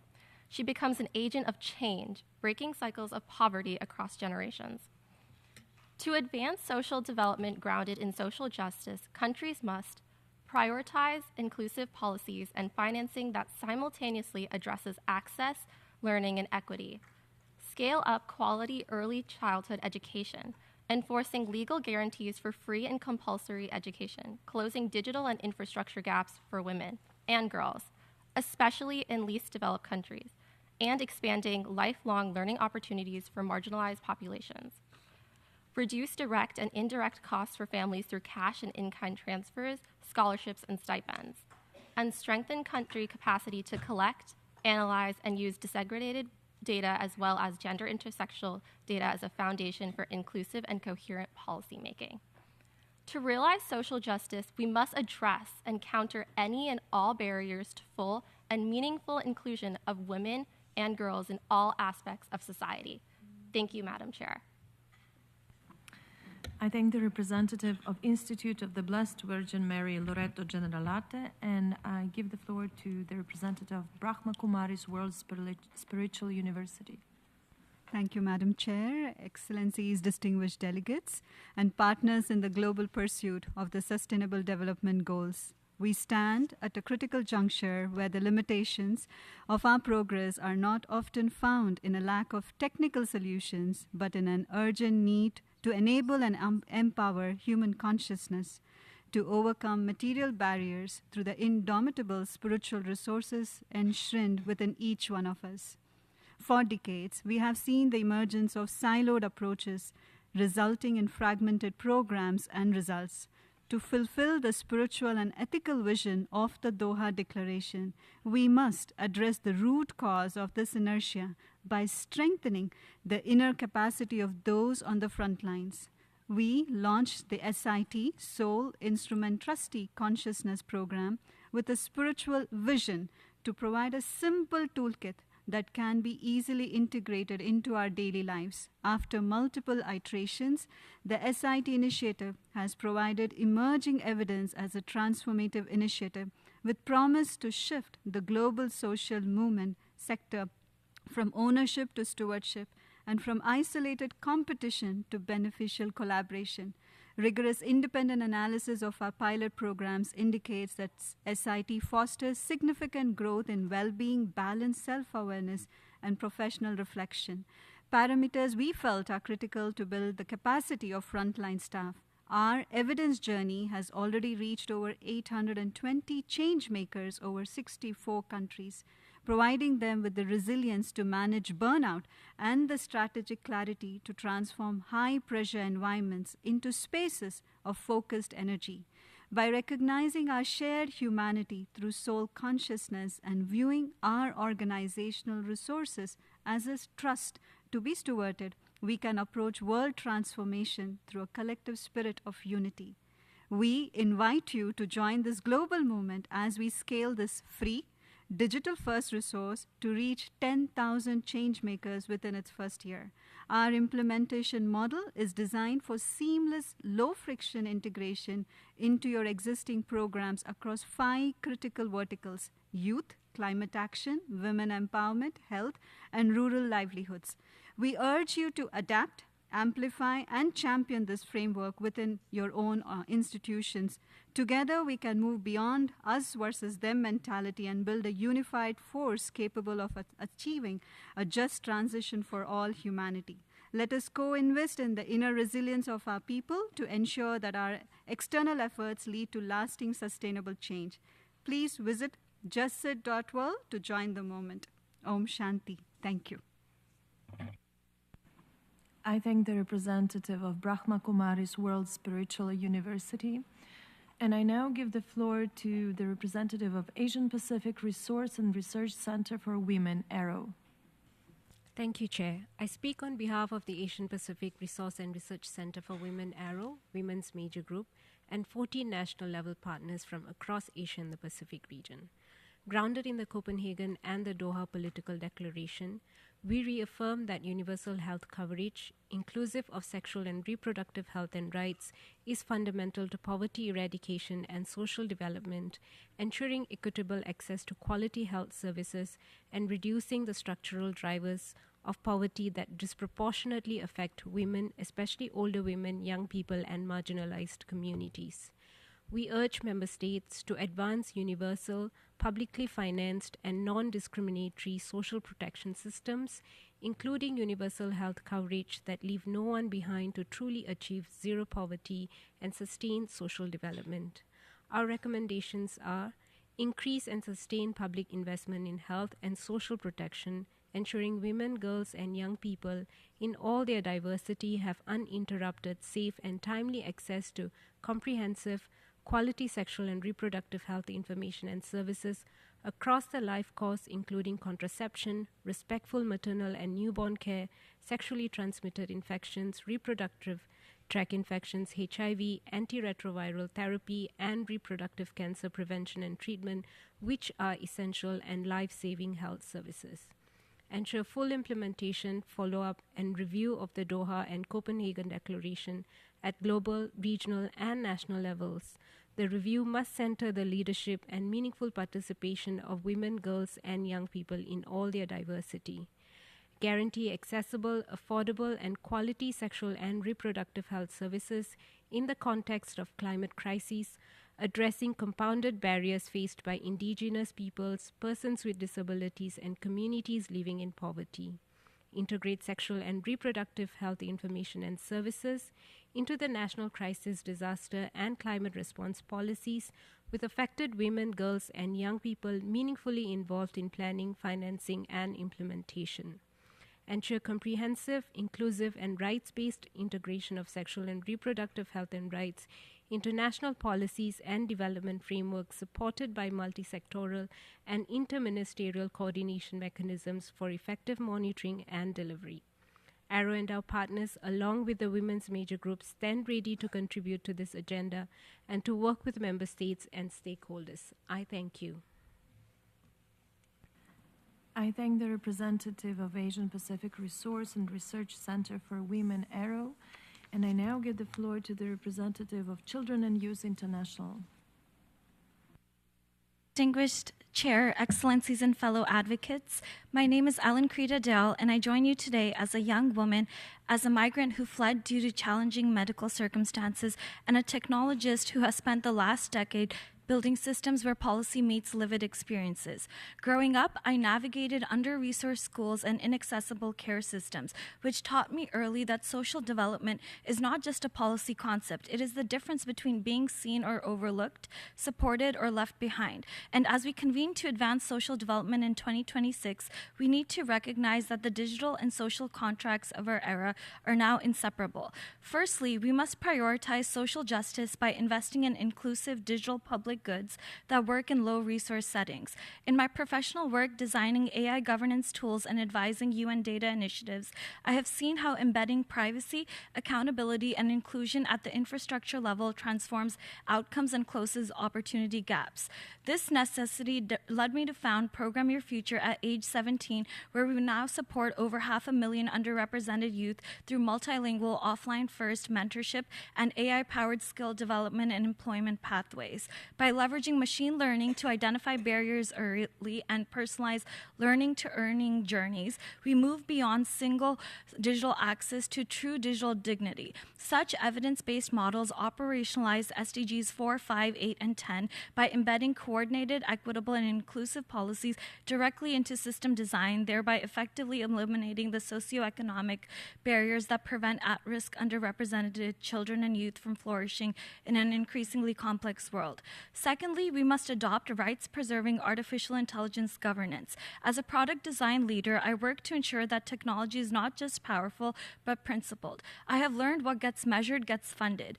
In today's technology-driven world, artificial intelligence and digital infrastructure are rapidly shaping social protection, employment, and care systems. But without rigorous governance, we risk these systems entrenching existing inequalities. So I urge member states and this commission to adopt frameworks that include mandatory equity audits and disability inclusive data sets. We must ensure that the advancement of technology results in a significant social contribution to our public services and the protection of the most vulnerable. And with the right policy frameworks, we limit unpaid labor, maximize social capital, and enable real-time service delivery, predictive support systems, and data-driven social investment.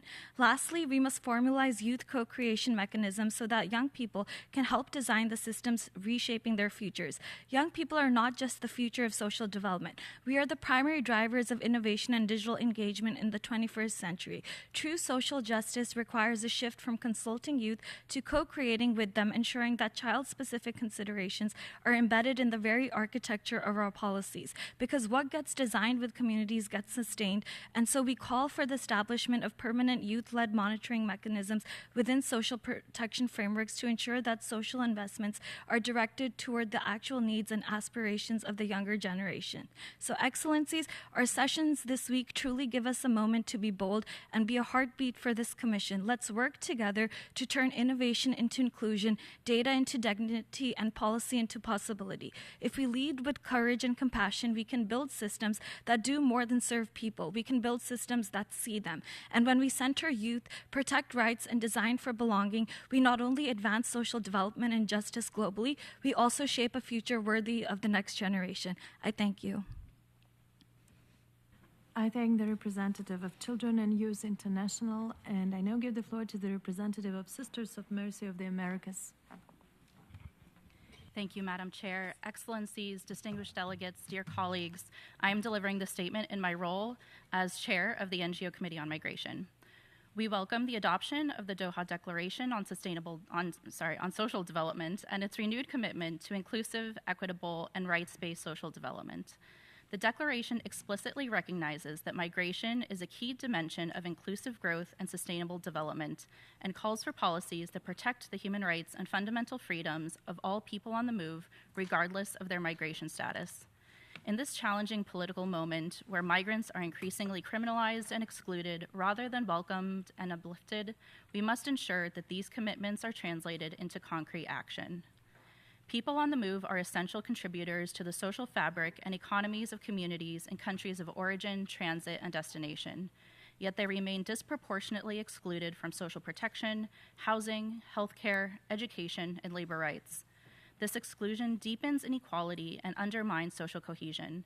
We urge member states to implement the Doha Declaration by integrating migrants into national social development strategies, guaranteeing access to social protection without discrimination, and investing in community-led initiatives that foster inclusion. In this context, we're disappointed that the draft resolution on the priority theme makes no reference to migration, displacement, or the inclusion of people on the move in social development. Migration is not a peripheral issue, but a central reality shaping the demographic, economic, and social landscape of all countries. Leaving it out of this resolution risks undermining the very inclusivity and equity that the Commission seeks to advance. We call on states to resist the securitization and criminalization of migration, to reclaim human rights as the foundation of migration governance, and to realize the commitments of the Doha Declaration and the Global Compact for safe, orderly, and regular migration. This Commission and the upcoming International Migration Review Forum in May must be robust spaces for accountability, dialogue, and forward-looking implementation, ensuring that the multilateral system remains responsive to emerging challenges. Governments must reaffirm international cooperation to halt the erosion of migrant rights and expand whole-of-society approaches to migration governance to build more resilient, inclusive societies. Civil society organizations, including faith-based, grassroots, and migrant-led organizations, are deeply engaged in this work and stand ready to support member states in shaping the agenda and monitoring progress. Only through justice-oriented, inclusive policies can we advance social development that truly leaves no one behind. Thank you, Madam Chair.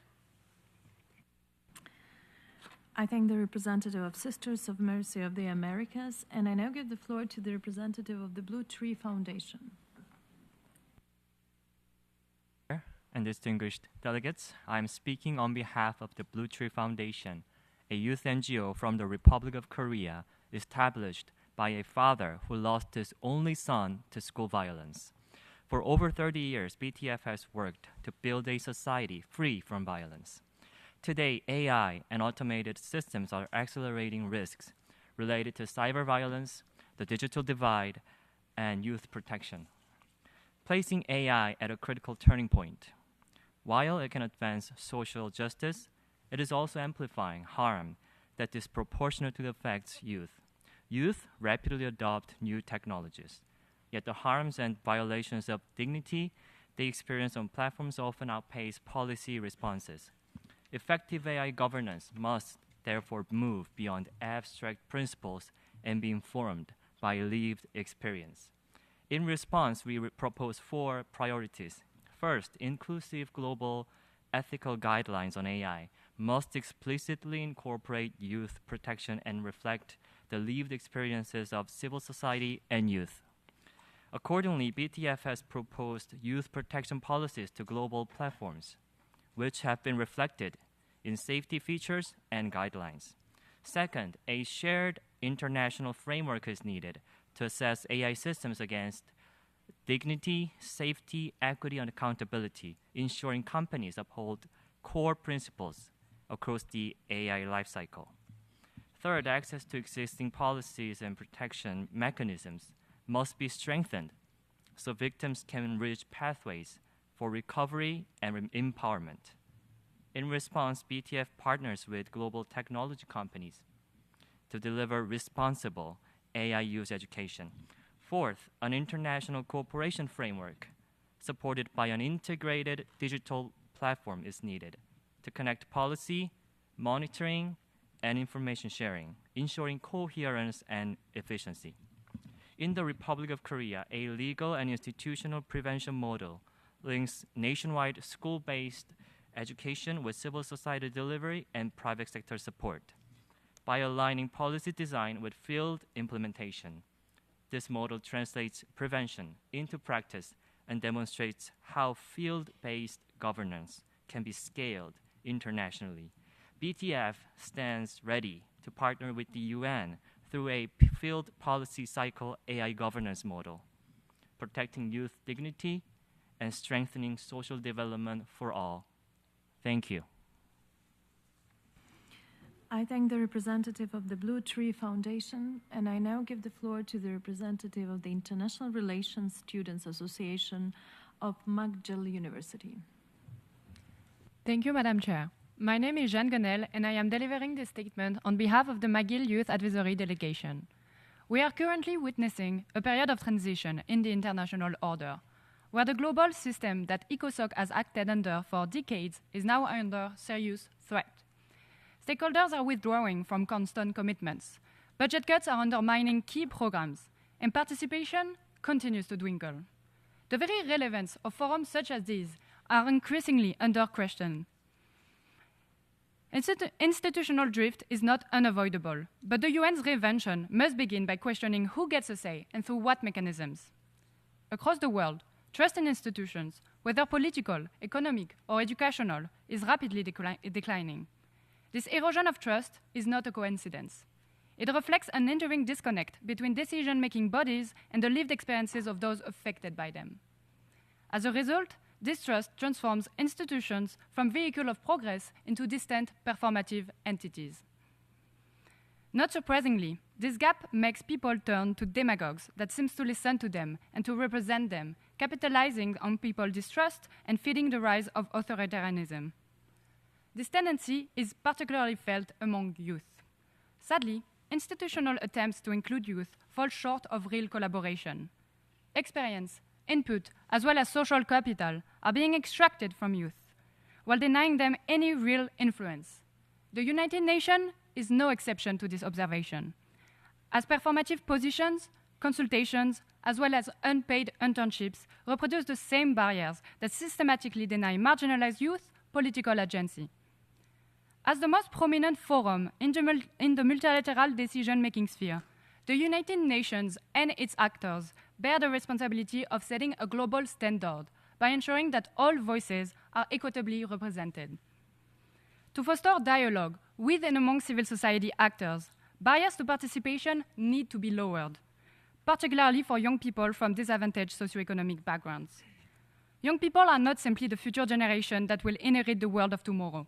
They are the ones living in it right now, facing the consequences set by armed conflict, environmental crisis, and economic policies. We should not have to wait for them to be conditioned enough to fit into formal conversations. Their perspectives and demands need to be integrated into policymaking right now, as they are. Institutions should be built to intentionally include them, rather than be shaped by discriminatory, patriarchal, and elitist norms. It is only through this act of common creation that we can forge trust. And it is only through trust that we can face our most profound challenges. Thank you. I thank the representative of International Relations Students Association of McGill University. And I now give the floor to the representative of Make Mothers Matter. Thank you, Madam Chair, distinguished delegates, colleagues. Make Mothers Matter welcomes the discussion on advancing social development and justice through coordinated, equitable, and inclusive policies. Care and support systems exemplify such policies. Including this topic in this year's program acknowledges a fundamental truth. The care gap is a major driver of gender inequality and poverty and a structural barrier to social justice and developments. Globally, women perform more than 3/4 of unpaid domestic and care work. This disproportionate share often prevents them from accessing education or employment, and thus from providing for themselves and from fully participating in society. It is a social and economic injustice that traps millions of women, especially mothers, in poverty or financial dependence. The COVID-19 pandemic made this crystal clear. Both paid and unpaid care work are essential for well-being and the sustainability of life, and critical to the functioning of families, communities, societies, and economies. Yet, care remains undervalued, taken for granted, and largely unsupported. This is where progressively building strong, equitable care systems must be a top priority for social development. This means, first, recognizing care as a right, the right to care, to receive care, and to self-care, as recommended in 2025 by the Inter-American Court of Human Rights. Second, recognizing unpaid care as productive work that builds valuable skills for the labor market. Third, redistributing unpaid care more equitably between men and women and across society, with families, communities, the private sector, and governments at all levels sharing responsibilities and costs. 4, making unpaid care visible in statistics, starting with SDG indicator 541 to enable regular monitoring of care policies. 5, ensuring universal social protection, or at least a social protection floor, for unpaid caregivers, including maternity protection and pension credits. 6, guaranteeing access to quality, affordable care services for children, older persons, and people with disabilities. 7, developing policy packages to support mothers and other unpaid caregivers so families are not forced to choose between earning and caring. In conclusion, our message is simple and urgent. Care and support systems are essential infrastructure. They're also smart investments with multiple returns on health, well-being, job creation, household income, and inequality reduction. They must be the pillars of our societies. Without care, there's no economy, no well-being, and no future. But with strong, equitable care systems, we can eradicate poverty and build societies that value and sustain life, the true foundation of social development. Thank you. I thank the representative of Make Mothers Matter. And I now give the floor to the representative of Asociación Civil Hecho por Nosotros. Thank you, Chairperson, Excellencies. On behalf of Asociación Civil Hecho por Nosotros, I assert that social justice is not an abstract aspiration, but a concrete architecture of inclusion. From our experience in Argentina and Latin America, communities do not lack capacity. They lack coordinated policies that integrate their realities. Development is only effective when we move beyond consultations toward active co-creation, recognizing that the work of artisans, deeply linked to identity and sustainability, must be at the heart of our social protection frameworks. This requires a paradigm shift where communities, researchers, and governments act as horizontal partners. Central to our vision is artisanal intelligence, a framework that recognizes ancestral knowledge as a high-value asset for social development. To protect this asset, we advocate for a digital inclusion initiatives that provide informal workers with traceability tools and fair market access. This is not merely a technological objective. It is a vital mechanism to formalize economic contributions and safeguard dignity globally. By bridging social protection and digital access, development becomes rooted in the self-determination of creators. Regarding the emerging issue of eradicating poverty and ensuring dignity through resilient care and support, we urge the Commission to broaden the definition of care. For millions of artisans and indigenous knowledge holders operating in the informal economy, care must translate into comprehensive social protection. Dignity is ensured when we move beyond temporary assistance toward resilient systems that recognize the artisanal sector as a pillar of the social fabric and a driver of the green economy. To move toward active partnership, we urge member states to first institutionalize co-creation by making the participation of community-based organizations a standard requirement in the design and monitoring of social development policies. Second, implement artisanal intelligence frameworks by supporting digital inclusion initiatives that provide traceability, fair market access, and pathways to formalization for informal workers. Third, strengthen care infrastructures for informal workers by developing social protection mechanisms that address the specific vulnerabilities of artisanal and heritage-based actors. Social justice is a result of inclusive architecture. We must ensure that the transitions to a digital and green economy leaves no one and no heritage behind. Thank you. I thank the representative of Asociación Civil Hecho por Nosotros, and I now give the floor to the representative of Agora Ciudadanos Cambiando México.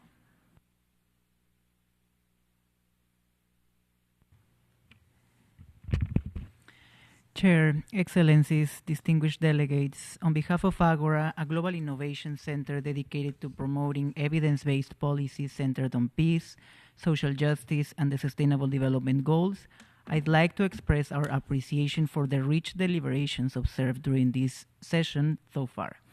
We celebrate the Commission's commitment to advancing social development and social justice through coordinated, equitable, and inclusive policies, and it is in the spirit of this vital dialogue that we seek to introduce a critical yet often overlooked dimension to the official agenda, the intersection of drug policy reform and systemic social development. Decades of drug prohibition have functioned as a driver of social exclusion, disproportionately impacting marginalized communities. By criminalizing health issues, current frameworks trap individuals in cycles of poverty and incarceration, stripping them of the agency needed to participate in the SDG ecosystem. The fentanyl crisis illustrates the lethality of this punitive approach. In the US alone, synthetic opioids contributed to a staggering 74,000 overdose deaths in a single year. Criminalization does not reduce use. It drives into the shadows, away from life-saving interventions, while fueling illicit markets that destabilize regional peace. To restore dignity, we must shift from a framework of punishment to one of comprehensive social support. The work of On Point New York City, a social civil society organization, provides a clear blueprint for this transition. As the first government-licensed overdose prevention center in the U.S., On Point has reversed over 2,000 overdoses with 0 fatalities. Beyond immediate crisis intervention, their model addresses the nexus of drug use, homelessness, and development. By providing low-threshold services, including wound care, nutritious meals, and laundry, they meet basic human needs often neglected by traditional systems. Their holistic case management facilitates the social reintegration central to this Commission's mandate. We call upon the Commission to recognize that social development is incompatible with the criminalization of personal drug use.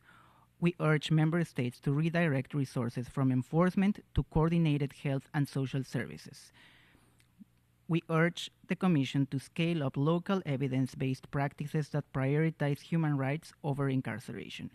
By aligning drug policy with the principles of social justice, we ensure that the most vulnerable are not left behind in our pursuit of a more equitable world. Thank you. I thank the representative of Agora Ciudadanos Cambiando México, and I now give the floor to the representative of Islamic Cooperation Youth Forum. Madam Chair, distinguished delegates, my name is Yunus Sönmez, and I have the honor to deliver this statement on behalf of Islamic Cooperation Youth Forum. This session's priority theme is clear and urgent. Social development and social justice do not happen by chance. They are the result of how policies work together in real life for real people. Today, many families are under pressure from higher living costs, instability, climate impacts, and sudden emergencies. In such conditions, a small gap in support can quickly become a deep fall into poverty. For that reason, coordination must be practical, not just institutional. People should not have to navigate separate doors for social protection, health, education, jobs, and housing. These areas are connected, and the public response must be connected as well. When systems share information safely, use clear referral pathways, and apply consistent rules, assistance becomes faster and fairer. It also becomes more resilient during shocks. Equity and inclusion must be visible in delivery. Universal coverage matters, but it must reach those who are most likely to be missed.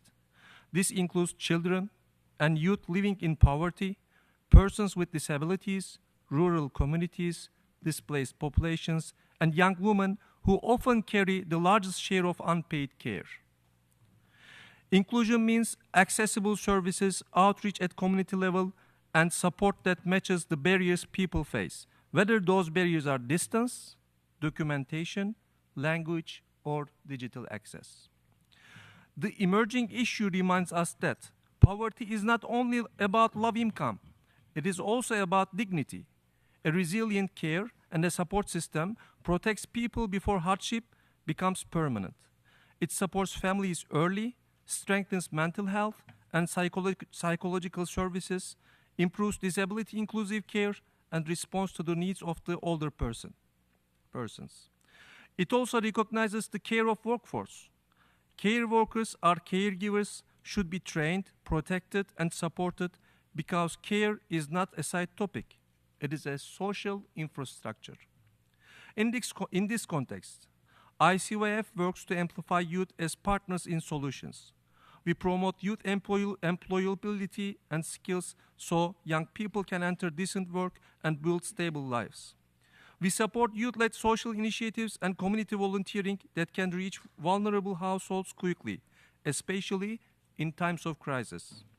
We also advance youth entrepreneurship that creates local services and livelihoods, including the underserved areas.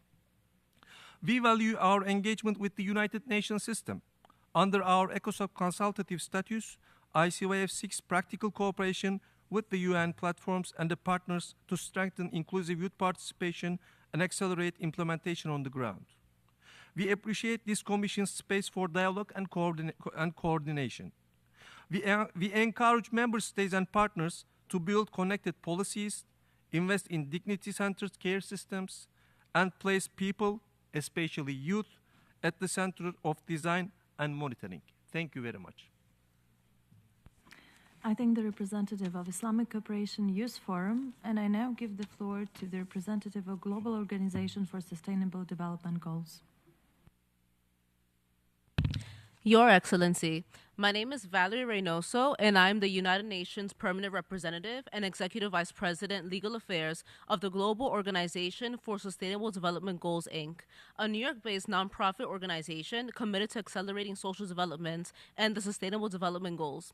We strive to support sustainable cities and communities through initiatives, activities, and digital inclusion efforts to enhance people's quality education, security, and justice. Accordingly, our commitment aligns with the priority theme of the 64th session of the Commission for Social Development. We stress for the international community to adhere to SDG number 9 on the importance of increasing access to information and communications technology and prospectively providing universal internet access. Additionally, Goal 10 on reducing inequality within and among countries, Goal 16 on promoting peace, justice, and strong institutions, and the United Nations Charter Articles 1, subsection 3, 55, and 56.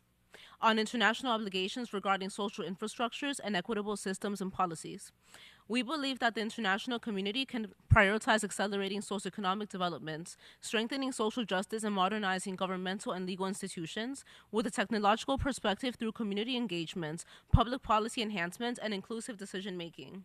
We urge member states to ratify the International Covenant on Economic, Social, and Cultural Rights and the International Covenant on Civil and Political Rights because global statistics reportedly highlight socioeconomic inequities and the digital divide shaping technological marginalization. Approximately 2.63 billion people lack internet access as of early 2025.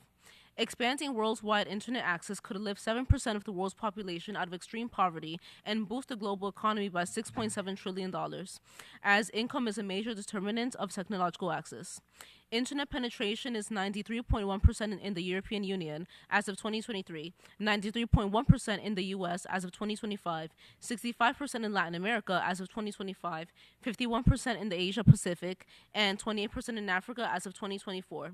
Member states must strengthen multi-stakeholder partnerships to ensure the ratification of these covenants and enhance consistent state practices and inclusive policies to promote technological access and social inclusion for all. Thank you. I thank the representative of the Global Organization for Sustainable Development Goals, and I kindly ask delegations to slow down in their statements so that our interpreters can make it in time. I now give the floor to the representative of Global Helping to Advance Women and Children. Thank you, Madam Chair. I have the honor to deliver this statement on behalf of Global Helping to Advance Women and Children. We work to protect women and children by strengthening the first line of social protection, which is the family. As member states consider how to advance coordinated, equitable, and inclusive policies, it is essential to recognize that families are the first and most resilient social institutions through which social development, care, and solidarity are actually experienced in practice. Across cultures and regions, families serve as the primary providers of care, social protection, economic support, and intergenerational transmission of values that sustain social cohesion. In the effort to eradicate poverty and ensure dignity for all, families are not peripheral actors. They are actually the foundation of resilience, especially during economic shocks, health crises, conflict, and demographic shifts. When public systems are strained, families absorb social risks, care for children, the elderly, those with disabilities, and help prevent individuals from falling into extreme poverty. However, families cannot fulfill this role in isolation. Social justice requires policies that strengthen, not replace or marginalize the family. While ensuring that public institutions complement family care through social services, including healthcare and education, policies that overlook the family's role risk deepening inequalities, particularly for women and children. Therefore, we encourage member states to adopt family impact-sensitive policymaking that explicitly recognizes families as providers of care and protection. This includes policies that recognize the social and economic value of motherhood and family caregiving, while respecting the primary role of parents in upbringing and education of their children. Family impact assessments should also be integrated into social, economic, educational, and digital policies to ensure these policies strengthen family stability and intergenerational responsibility.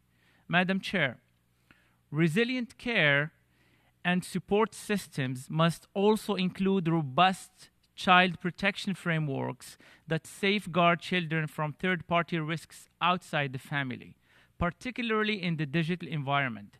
This requires policies that protect children from pornography, online exploitation, harmful content, and emerging digital threats, while also empowering parents with the tools, information, and authority to guide and protect their children.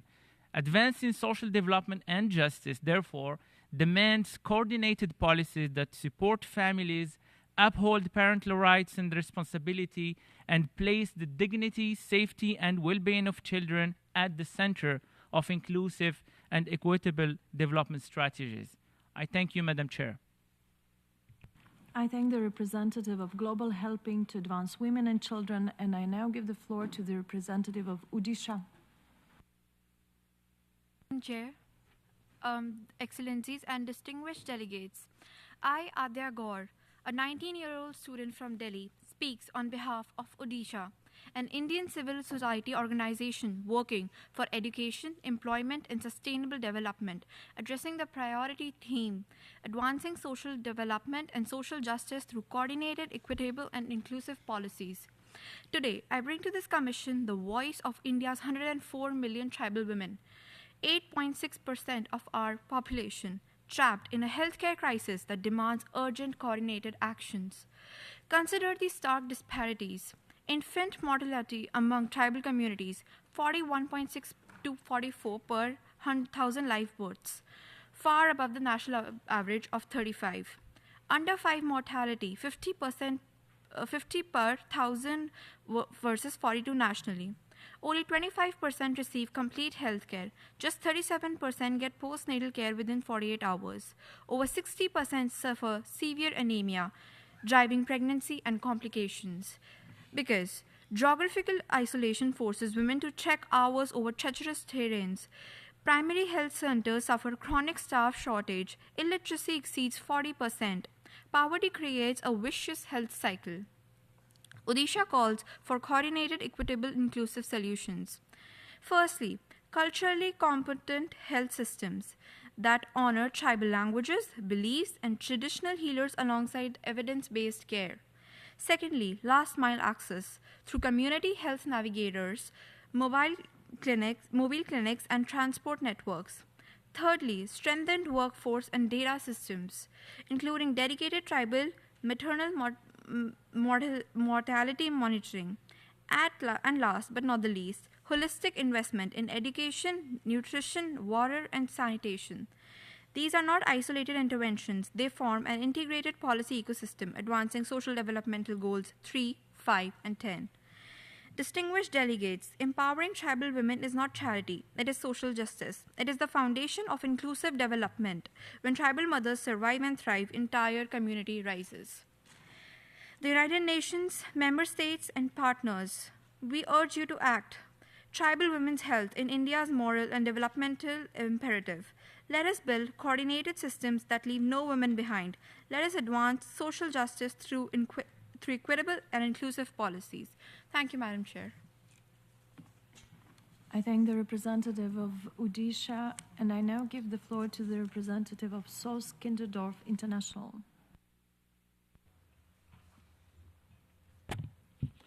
Excellencies, distinguished delegates, Chair, thank you for giving me the floor. SOS Children Villages International is an organization working in more than 135 countries and territories on the care and support agenda, supporting both care receivers and caregivers. We promote integrated care system that enable safe, stable, and supportive family environment for every children. We strengthen families in their caregiving roles to prevent necessary childcare separating by supporting inclusive access to the basic and social services that increase resilience to social, economic, and child protection risks. We also deliver care for the children and young people who have lost parental care, employ caregivers and social workers, and work with governments to improve children's care standards at national and local level. In Armenia, we work closely with national government and local authorities to phase out the institutionalization of the children, as it is well established that this hinders children's development and social inclusion. In partnership with child protection and social protection actors, we have for many years supported the transition towards family and community-based care models. We strive to establish the range of the services together, providing the community of quality family care for every child, including preventive services for family at risk, foster care, small group homes, and supported family reintegration or independent living for children and young people. A key element of the process is individualization, need-based support. Each child and family is accompanied by the professional social workers, ensuring community of care protection for rights and long-term stability. Importantly, our work is supported by strong comprehensive between government, institutions, and civil society, reinforcing the national ownership and stability. While challenges remain, including capacity building and resource mobilization, Armenia's experience demonstrates that deinstitutionalization, when separated by the government and supported by civil society, is a powerful tool for promoting social inclusion and breaking cycles of the vulnerability. In conclusion, social policy fit for children in 2026 mean policies and systems that strengthen families early and ensure community of care, as well as family-based environment when parent care is lost. Our work in more than 135 countries and territories show that this is achievable through multi-stakeholder partnership sustained by governments' commitment to children's care reform. Thank you. I thank the representative of CSocD64 International, and I now give the floor to the representative of International Coalition for Children with Incarcerated Parents. Madam Chair and distinguished delegates, I am Dr. Avon Hart-Johnson, joined by Megan Camp, speaking on behalf of the International Coalition for Children of Incarcerated Parents, or INCEP.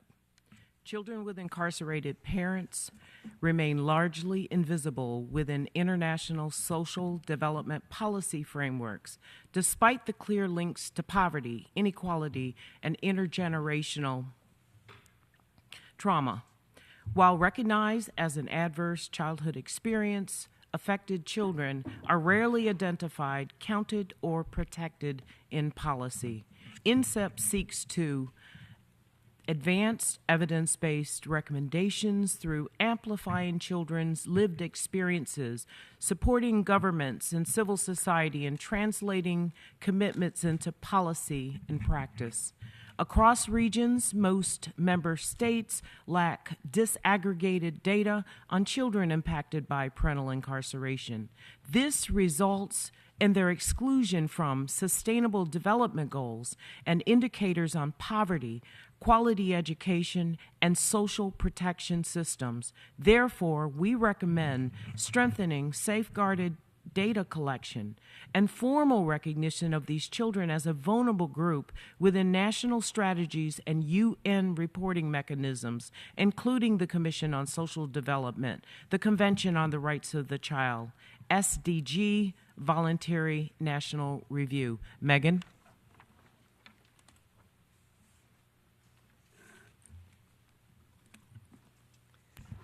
Parental incarceration often occurs without regard for children's best interests, causing trauma, disrupted caregiving, interrupted education, and housing instability. We recommend child-sensitive justice approaches, including child-friendly arrest policies, child impact assessments at sentencing, and non-custodial alternatives for primary caregivers. These recommendations are consistent with the Convention on the Rights of the Child and the Bangkok, Nelson Mandela, and Tokyo rules. Parental incarceration drives poverty through lost income and increased caregiving burdens. Member states should ensure access to social protection, education continuity, mental health support, and caregiver assistance. We also recommend establishing a UN-supported expert group to identify and share best practices, recognizing civil society, including INCEP, as key implementation partners. We stand ready to support member states and the Commission in advancing this work. Thank you. I thank the representatives of International Coalition for Children with Incarcerated Parents, and I now give the floor to the representative of Siblings Keeper Corp. Chair, Excellencies, and distinguished delegates, my name is Anbej Mera, and I am a 16-year-old speaking on behalf of Siblings Keeper Corp. And its Ingenuity STEM program, a cross-regional network operating across Zambia, Ghana, Cameroon, and the United States in collaboration with the Major Group for Children and Youth. The Second World Summit in Doha is over. The Doha Political Declaration was adopted. The Pact for the Future and its Global Digital Compact have been agreed upon. Member states have already committed to closing digital divides, connecting the remaining 2.6 billion people to the internet by 2030. In the current multilateral approach, digital access is still treated as optional aid for social development, while in reality, digital inaccessibility leads to social irrelevance. When a school or home is offline, a chain reaction is triggered from no digital skills to no access to services and then limited opportunity. This contributes to the reality that an estimated 272 million children and youth were out of school as of 2023. Education systems must be technically competent enough for opportunity, participation, and inclusion. Siblings Keeper directly works to remove these issues through community-based education, digital inclusion, and youth empowerment initiatives across multiple regions. Under this, led by me, the Ingenuity STEM program has designed and assembled hundreds of curricula and engineering kit modules and deployed over $20,000 worth of technology, reaching more than 2,000 students. Now, our work proves young people can deliver results. Yet despite the Convention on the Rights of the Child and General Comment Number 20 requiring that adolescents' view be fully recognized and taken seriously in developing relevant measures, young people, especially under 18, face age-based restrictions and recent youth mechanisms and remain excluded from the very processes that were meant to serve us. Today, we urge member states and UN partners to take 3 key actions. First, institutionalize accountability by requiring member states to report on school-based digital access within all future voluntary national reviews. Second, finance implementation at scale by allowing youth-led community-based organizations like Sibling Keeper and the Ingenuity STEM program to access and receive financing, including through the Secretary General's Global Accelerator on Jobs and Social Protection. Third, prioritize youth co-design by requiring national digital and social development strategies to include formal youth advisory mechanisms, both under and over 18, with written government responses. At this moment, we wish to connect and partner with member states, UN entities, and NGOs committed to social development to address the challenges we mentioned and to turn these commitments into inclusive digital infrastructure and communities globally for the greater good. Thank you. I thank the representative of Siblings Keeper Corp. We have heard the last speaker in the general discussion under item 3 and its sub-items A and B. The Commission has thus concluded its general discussion of the item as a whole.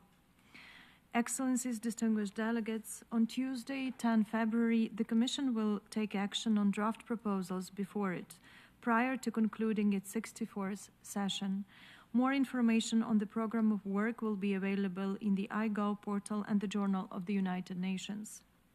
Following the conclusion of the 64th session, the Commission will immediately hold first meeting of its 65th session for the sole purpose of electing the members of the Bureau of the session. The early identification of Bureau members is crucial for the successful preparation of the upcoming session, and I would like to take this opportunity to urge regional groups that have not yet done so to consider putting forward their nomination for Bureau members for the 65th session as soon as possible. I'm grateful to the interpreters, and the meeting is adjourned.